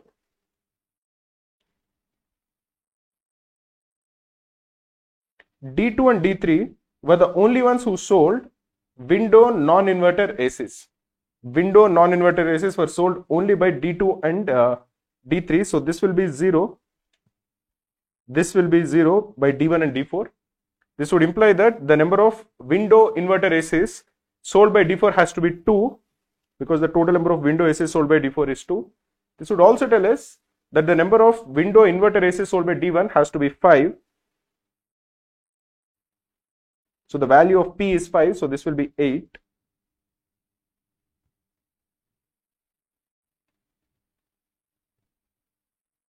The number of these ACs sold by D2, okay, was twice the number of these ACs sold by D3. The total number of non-inverter ACs sold by D2 and D3 of window variant is 6. If D2 sold twice that of D3, this has to be 4, and this will have to therefore be equal to 2. This would imply that the number of inverter ACs of window variant sold by D3 is 0, because the total window ACs sold by D3 is 2. The total number of window inverter ACs sold by D2 will also be equal to 2, because this is equal to 6. So for window variant, we have completely filled the table for D1, D2, D3, D4 across inverter and non-inverter type. Let us try to do the same for even split ACs. D3 and D4 sold an equal number of split inverter ACs. D3 and D4 sold an equal number of split inverter aces. So this is P, this is P. This number was half the number of similar aces sold by D2. So this is 2P. What we know is that 8 plus 2P plus P is basically the sum of this column, which is the total number of split inverter aces sold by the 4 dealers. That is equal to 36. So this will be equal to 36, or 4P is equal to 28, or the value of P is equal to 7. So this is 7. This is 7. And this is 14. This is 5 minus Q. So that actually is equal to 3. Because Q is equal to 2. So this will be equal to 3. Let us go through all the clues and let us try to see if we have used all the clues. Or otherwise we'll try to fill the table. Every dealer sold at least 2 window aces. This is completely used up because we know all the information about window aces. D1 sold 13 inverter aces. Okay, this D1 sold 13 inverter aces, that is 5 plus 8, that is used up. D3 sold 5 non-inverter aces, that also is used up. A total of 6 window non-inverter AC, okay, and 36 inverter ACs were sold, split inverter AC in the city. This also is used up. The number of split ACs sold by D1 was twice the number of window ACs sold by it. The number of window ACs sold by D1 is 5. Therefore, the number of split ACs sold by D1 has to be 10. So this will be equal to 2. This also is used up. D3 and D4 sold an equal number of window ACs. That is 2. Both of them sold 2 window ACs. And this number was equal to 1/3 of the number of similar ACs sold by D2, which is equal to 6. Like we mentioned earlier, window ACs, we know exactly how many were sold. D2 and D3 were the only ones to sell window non-inverter ACs. That is fine. They are 4 and 2. The number of these ACs sold by D2 was twice that of the number of ACs sold by D3. This also is used up. D3 and D4 sold an equal number of split inverter AC. This number was half of the similar number sold by D2. That also is used up. So basically, we don't know the number of non-inverter ACs sold by, of split variant sold by D2 and D4. Let us assume that this is A. This will therefore be equal to 4 minus A, because the sum of this column has to be equal to 9. Let us go ahead and answer the questions that follow. How many split inverter ACs did D2 sell? Split inverter ACs that D2 sold is equal to 14. What percentage of ACs sold were the non-inverter type? The non-inverter ACs that were sold is 6 plus 9, and the total number of ACs sold is 16, which is 15 plus 45. So this percentage is 15 by 60, which is equal to 25%. What is the total number of ACs sold by D2 and D4? D1 sold how many? 5 plus 8 plus 2 is 15. D2 sold how many? 2 plus 4 plus 14 plus A is 20 plus A. D3 sold how many? 2 plus 7 plus 3, which is equal to 12. D4 sold how many? 2 plus 7 plus 4 minus A, which is equal to 13 minus A.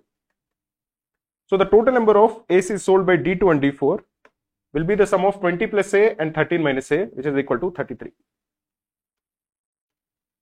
Which of the following statements is necessarily false? D2 sold the highest number of ACs. D2 did sell the highest number of ACs. That is definitely true, because out of all of these 4 numbers, 20 plus A has to be the highest. So this is true. We are looking for a statement which is necessarily false. D4 sold more split ACs as compared to D3. D4 sold how many split ACs? D4 sold 11 minus A, and D3 sold 10. So is the statement that 11 minus A, is it true or false? It is sometimes true and sometimes false based on the value of A. A can be 0, A can be 1, A can be 2, A can be 3, or A can be 4, because 4 minus A exists. So sometimes this is true, sometimes it is false. So sometimes true or false. So this is not necessarily true or necessarily false. D1 and D3 sold an equal number of split ACs. D1 sold 10, which is 8 plus 2. D3 also sold 10, which is 7 plus 3. So this is definitely true. D1 and D3 together, okay, sold more ACs than D2 and D4 together. How much did D1 and D3 sell together? D1 and D3 sold 15 plus 12, which is 27. D2 and D4 sold 33. 27 is definitely not greater than 33. 27 in fact is actually less than 33. So this is definitely false. So the only statement which is always false is option D. Option B is sometimes true, sometimes false, but we are looking for the statement which is necessarily false. If D3 and D4 sold an equal number of aces, what is the number of aces sold by D3? 12. What is the number of aces sold by D4? 13 minus A. If 12 is equal to 13 minus A, then what was the number of non-inverter aces sold by D2? So A will be equal to 1. We are looking for the number of non-inverter aces sold by D2, which is 4 plus A.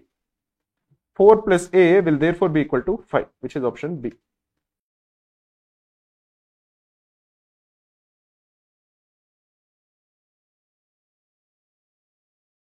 In this question, we are told that there are 4 teams, team 1, team 2, team 3 and team 4. They patrol the streets across the cities A, B, C, D, E and F as shown in the map. And they start from 9 AM and they continue till 12 noon. From one station to another station, it always takes 30 minutes to cross. They start at station A and they come back to station A by 12. We are essentially required to figure out where each of these 4 teams are there at every half an hour interval. So let us draw a table. The table will contain some rows and columns. It will look something like this. This is at 9, this is at 9:30, this is at 10, this is at 10:30, this is at 11, this is at 11:30 and this is at 12. This is for team 1, this is team 2, this is team 3 and this is team 4. At 9 o'clock all of them start from station A. So this is A and A. And at 12 o'clock noon they all come back to A. So this is also A and A. We are given some clues. Let us go through all the clues. We are told that none of the streets has more than one team traveling in any direction at the same point. So basically if at some point we figure out that somebody is going from C to D, at the same point nobody will go from either C to D or from D to C. Teams 2 and 3 are the only ones in stations E and D at 10 AM. So at 10 AM, team 2 is at E and team 3 is at D. This would imply that team 1 is not at E or D at 10. Similarly, team 4 is not at E or D at 10. Now, where is E? E is somewhere over here. D is somewhere over here. If somebody is coming to E from A with a gap of 1, the only possibility is that this person has come through F. Because if this person has come through C, he would take 1, 2 and 3 stops. There are at least 2 stops in the middle, C and D. If there is only one stop, the only possibility is that this guy has gone to F. Similarly, if somebody has come from A to D with one stop in the middle, that stop will be either E or it will be C. So this will be either E or C. Let us look at the next clue. Teams 1 and 3 are the only ones in station E at 10:30. So 1, this is E and 3. So this is E. Now we can immediately say that this guy will not be E over here. Because team 3 is going from D to E from 10 to 10:30. Team 2 cannot go from E to D. So this will not be D. Because from E to D, team 2 cannot go because team 3 is going from D to E between 10 and 10:30. So between 10 and 10:30, we know that at 10 o'clock, team 2 is in E. So at 10:30, it cannot be at D because of the rule that we have that at no point are two teams going to be on the same street. Next, what do we have? We have this one. Teams 1 and 4 are the only ones in stations B and D at 11:30. So this is B and this is E. So the remaining two are not B and D. Notice that from 11:30 to 12, they have to come back to A. And what are the points from which you can come back to A?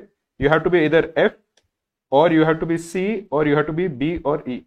We know who is at B and D at 11:30 AM. This would imply that team 2 and team 3 are at C and F at 11:30 AM.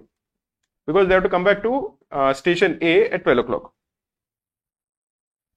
Now teams 1 and 4 are the only ones that patrol the street A and E.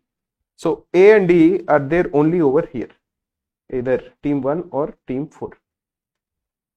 This would immediately imply that from 9 to 9:30, because team 3 doesn't have the patrol from A to E, this has to be C only.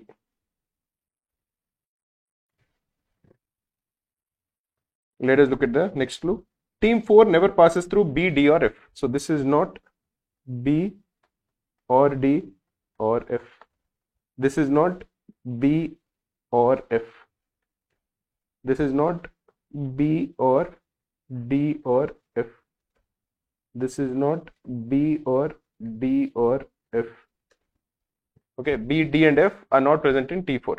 Now immediately we can figure out that at 9:30 from A, if you're looking at team 4, it cannot be at F because team 2 is at F. It cannot be at C because team 3 is at C. If you're looking at T4, it cannot be at B because team 4 has never gone to B. This would imply that it has to be definitely there at E. So this has to be definitely E. This would imply that at 9:30, team 1 has to be at B. This is the only possibility. So this will be B.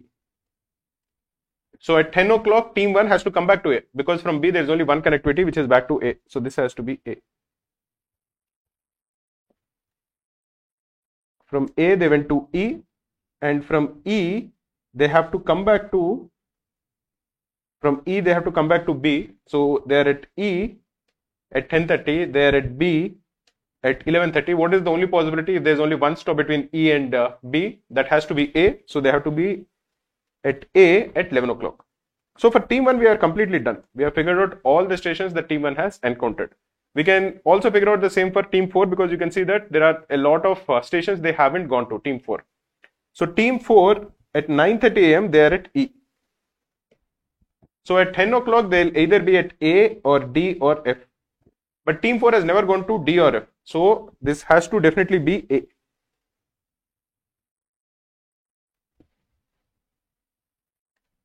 So at 10 o'clock team 4 is at A. So at 10:30 they have to be either at C or E or F or B. Now it cannot be at E because team 1 is at E, so it is going from A to E from 10 to 10:30, and team 4 does not go to D or F or B. So this would imply that team 4 has to definitely be at C. So this has to be C. From C, because team 4 doesn't go to D, it has to again go back to A. This has to be A. So for team 4 also we are completely done. At all times we have figured out where team 4 is. We have to figure out for team 3 and team 2. Team 3 we know where team 3 is at 9, 9:30, 10 and 10:30.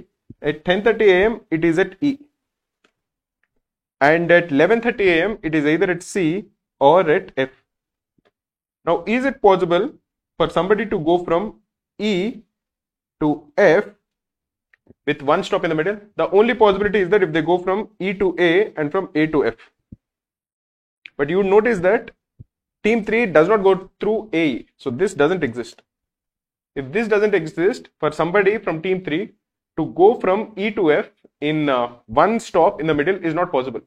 So this would imply that this has to definitely be C and this has to be D. And if team 3 is at C at 11:30 AM and it is going from C to A between 11:30 and 12, this has to definitely be F. Now if you are looking at team 2, we know that team 2 is at A, F and E at 9, 9:30 and 10. It is at E at 10 o'clock. At 10:30 it will either be going from E to A, or it will be going from E to D, or it will be going from E to F. One thing we know is that team 2 did not go through the EA path. The AE path was not patrolled by them. It was patrolled only by teams 1 and 4. So it has to go through either ED or it has to go through EF. We know that it did not go through ED because the DE path was being patrolled by team 3 at that time. So it cannot be ED, so this has to be F. So the only thing remaining is where is team 2 at 11 o'clock. At 10:30 it is at F. At 11:30 it is again back at F. Now what is the possibility for this? It can go from F to A and then come back to F. This is one possibility. Or it can go from F to E and again come back to F. Both of them are possible. So this can be either A or F. With this table, let us go ahead and answer the questions that follow. Which among the following stations is visited by the largest number of times? Team C, how many times does it occur in the table? It occurs 1, 2 and 3 times. Station E, how many times does it occur? It occurs 1, 2, this is A or E, 1, 2, 3, 1, 2, 3, 4, 5. So it is either 5 or 6. Basically based on this situation. Station D, it occurs 1 and 2 times. Only 2 times I think. Station F occurs 1, 2, 3 times. Let me write it down over here because if this might get confusing. This is F, so it occurs 3 times. So the possibility is that the correct answer is station E. It is visited either 5 or 6 times, clearly the maximum number of times. How many times do the teams pass through station B in a day? Station B is passed once, twice, 2 times. Which team patrols the street connecting D and E at 10:15? That has to be team 3. It is going from D to E between 10 and 10:30. So this has to be team 3.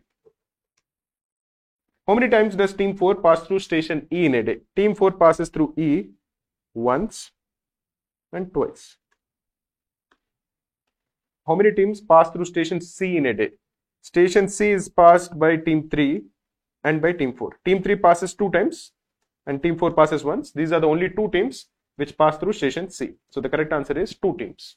Google search Krakow free CAT mock. Click on the first link. You can attempt a free mock test which was attempted by 30,000 CAT aspirants in the actual exam format.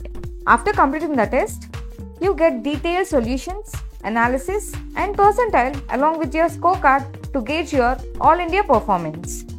Click on the solution to get video solutions from our expert faculty.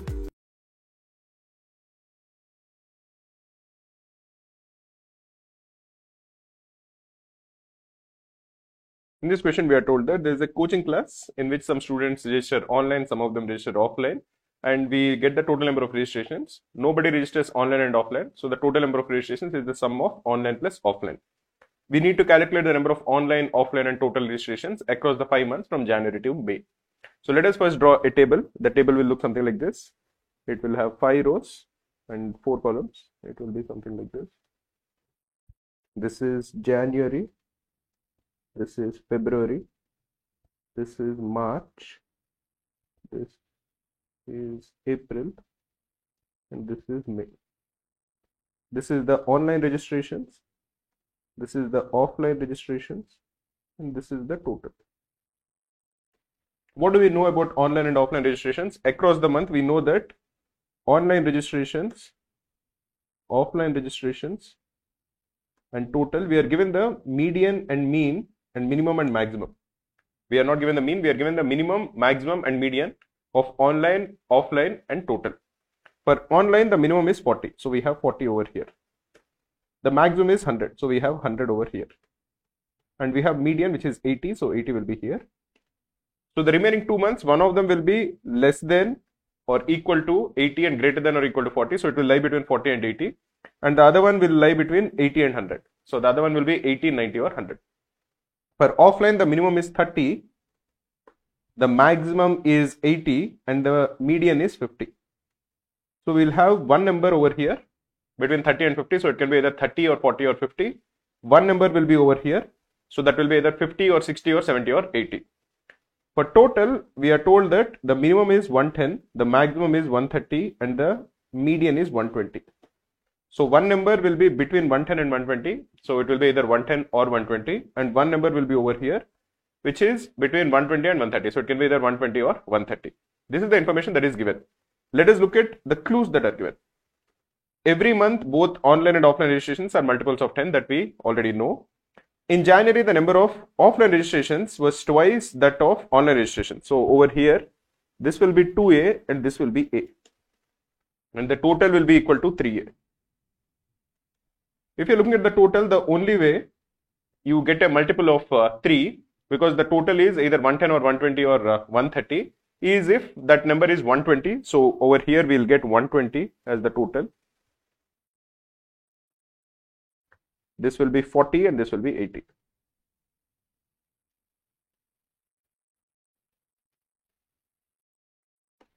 We got offline of 40, so that is over here.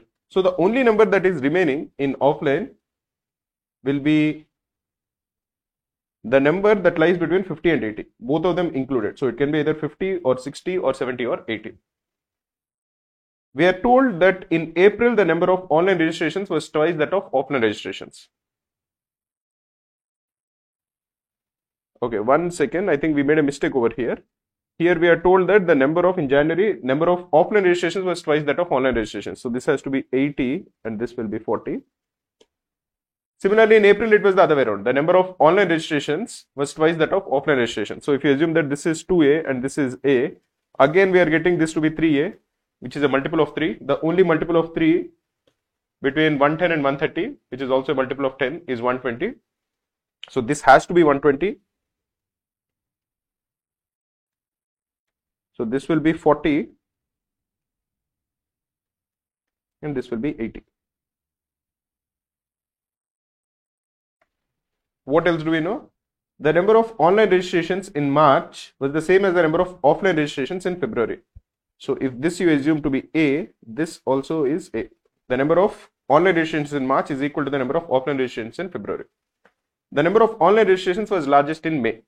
So this would imply that this has to be 100 over here.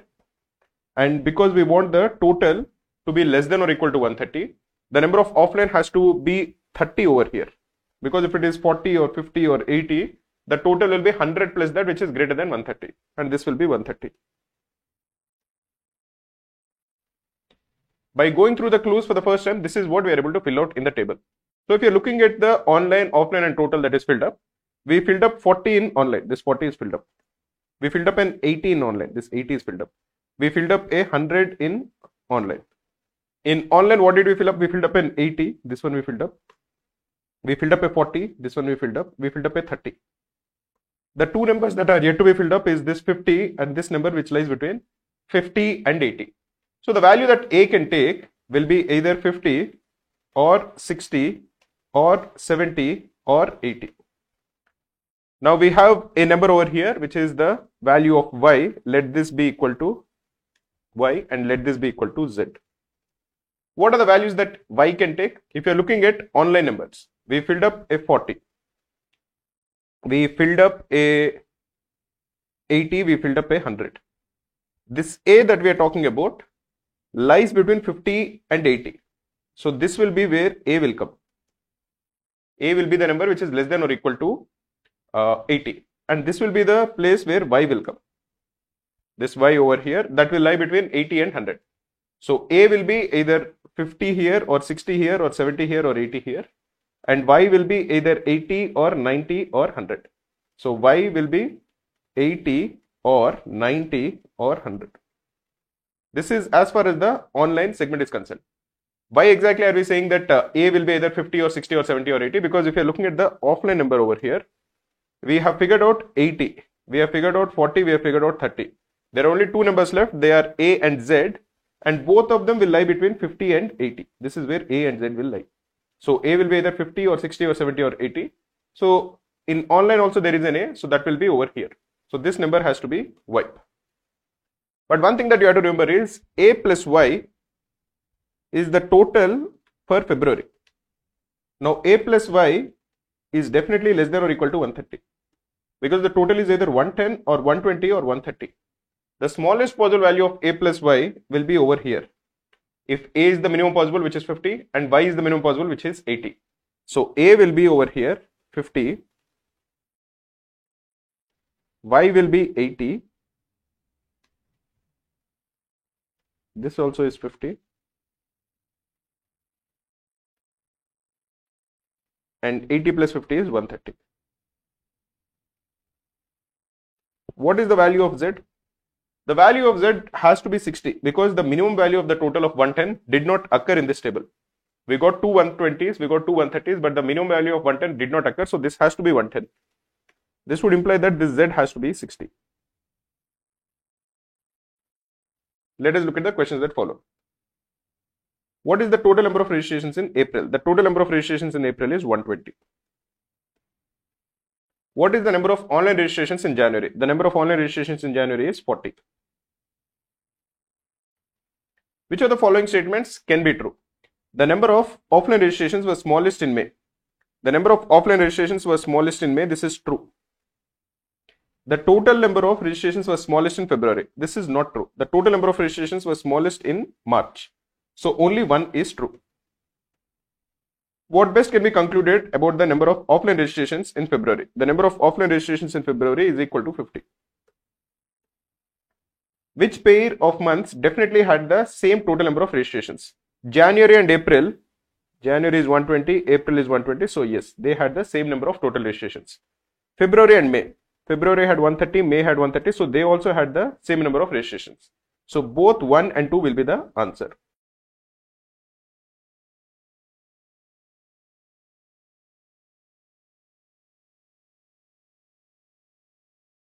In this question, we are told that there are 3 female students, Amala, Kohli and Rini, and there are 3 male students, Biman, Matthew and Shyamal. They're in a course. The course has 2 components, project and test.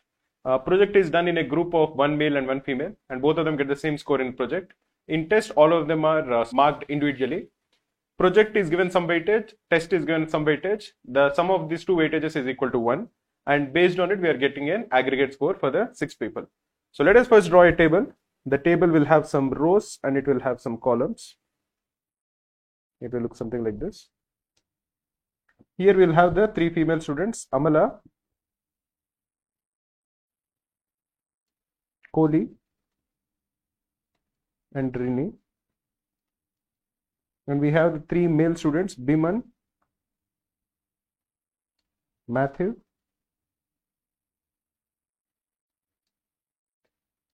and Shyamal. We have a score in project, we have a score in test, and we have the aggregate score.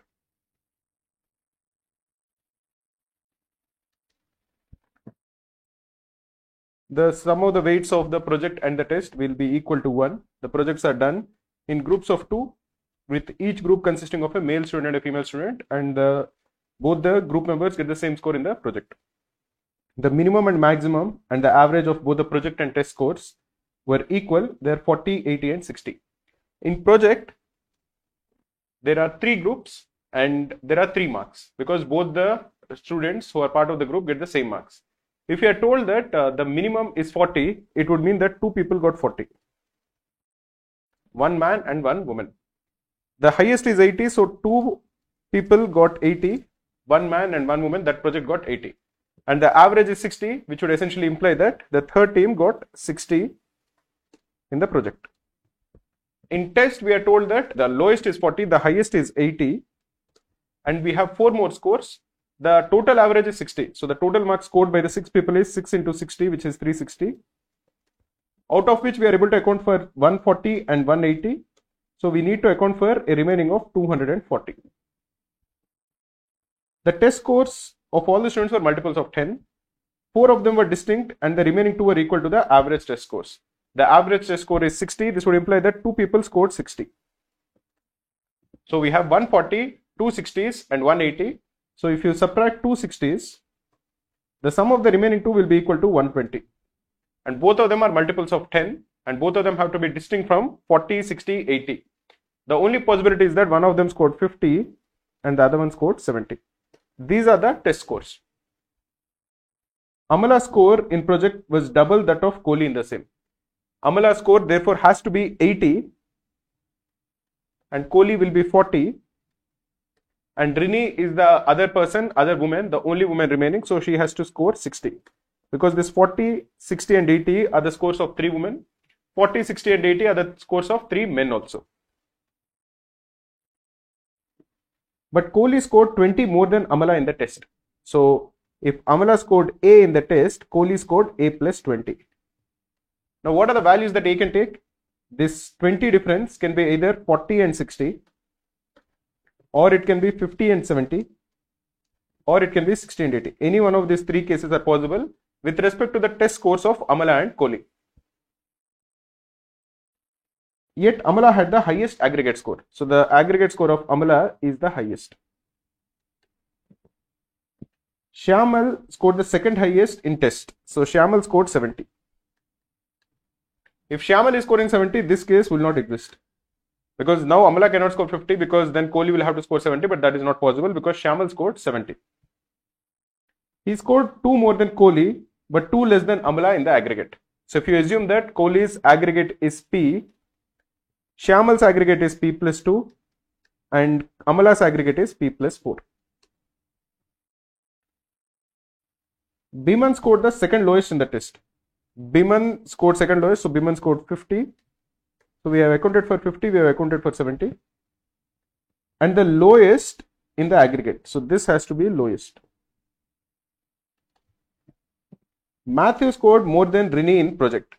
Rini scored 60, so Matthew has to score 80,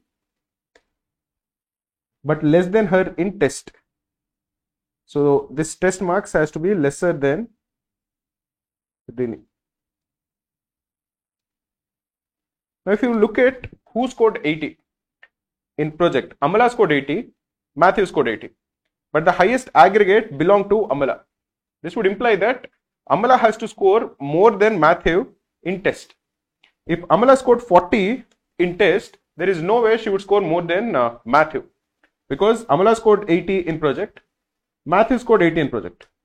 If Amala scores 40, which is the lowest score in test, she cannot have the highest aggregate. So this case is not possible. This would imply that Amala scored 60 in test, therefore Kohli scored 80.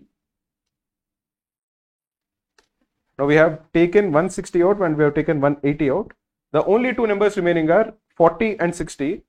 Those two belong to Rini and Matthew. Matthew scored less than Rini, so Rini has to score 60 here.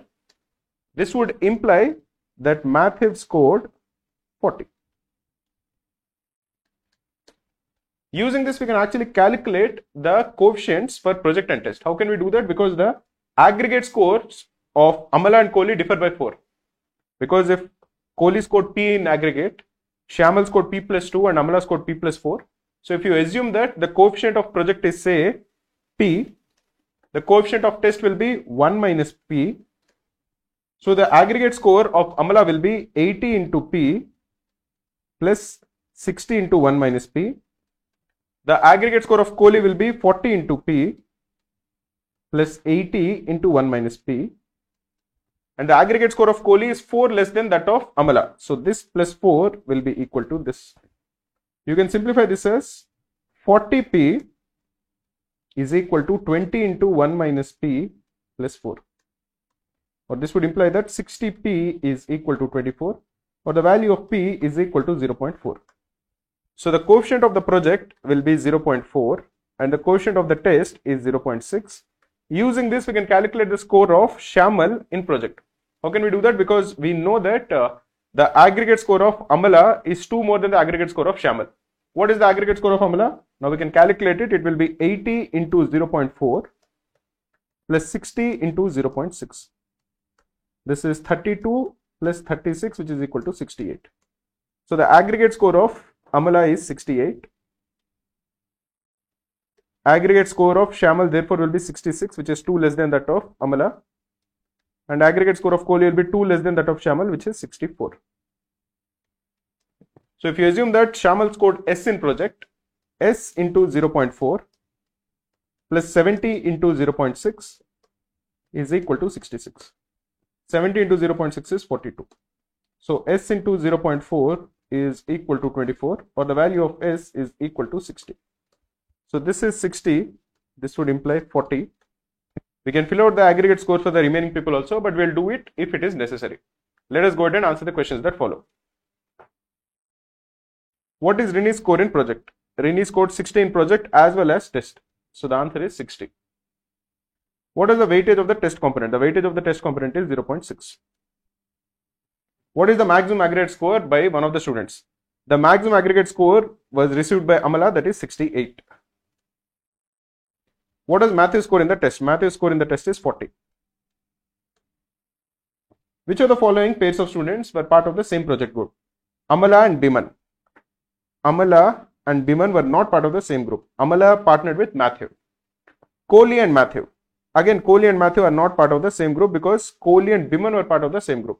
So the correct answer is neither 1 nor 2. We at Kraku provide all the previous year CAT papers along with many other MBA examinations such as XAT, SNAP, MAT, CMAT, TIS and PGDBA in the actual exam format. You can attempt them as a test and get a detailed analysis of your performance or download them as PDFs.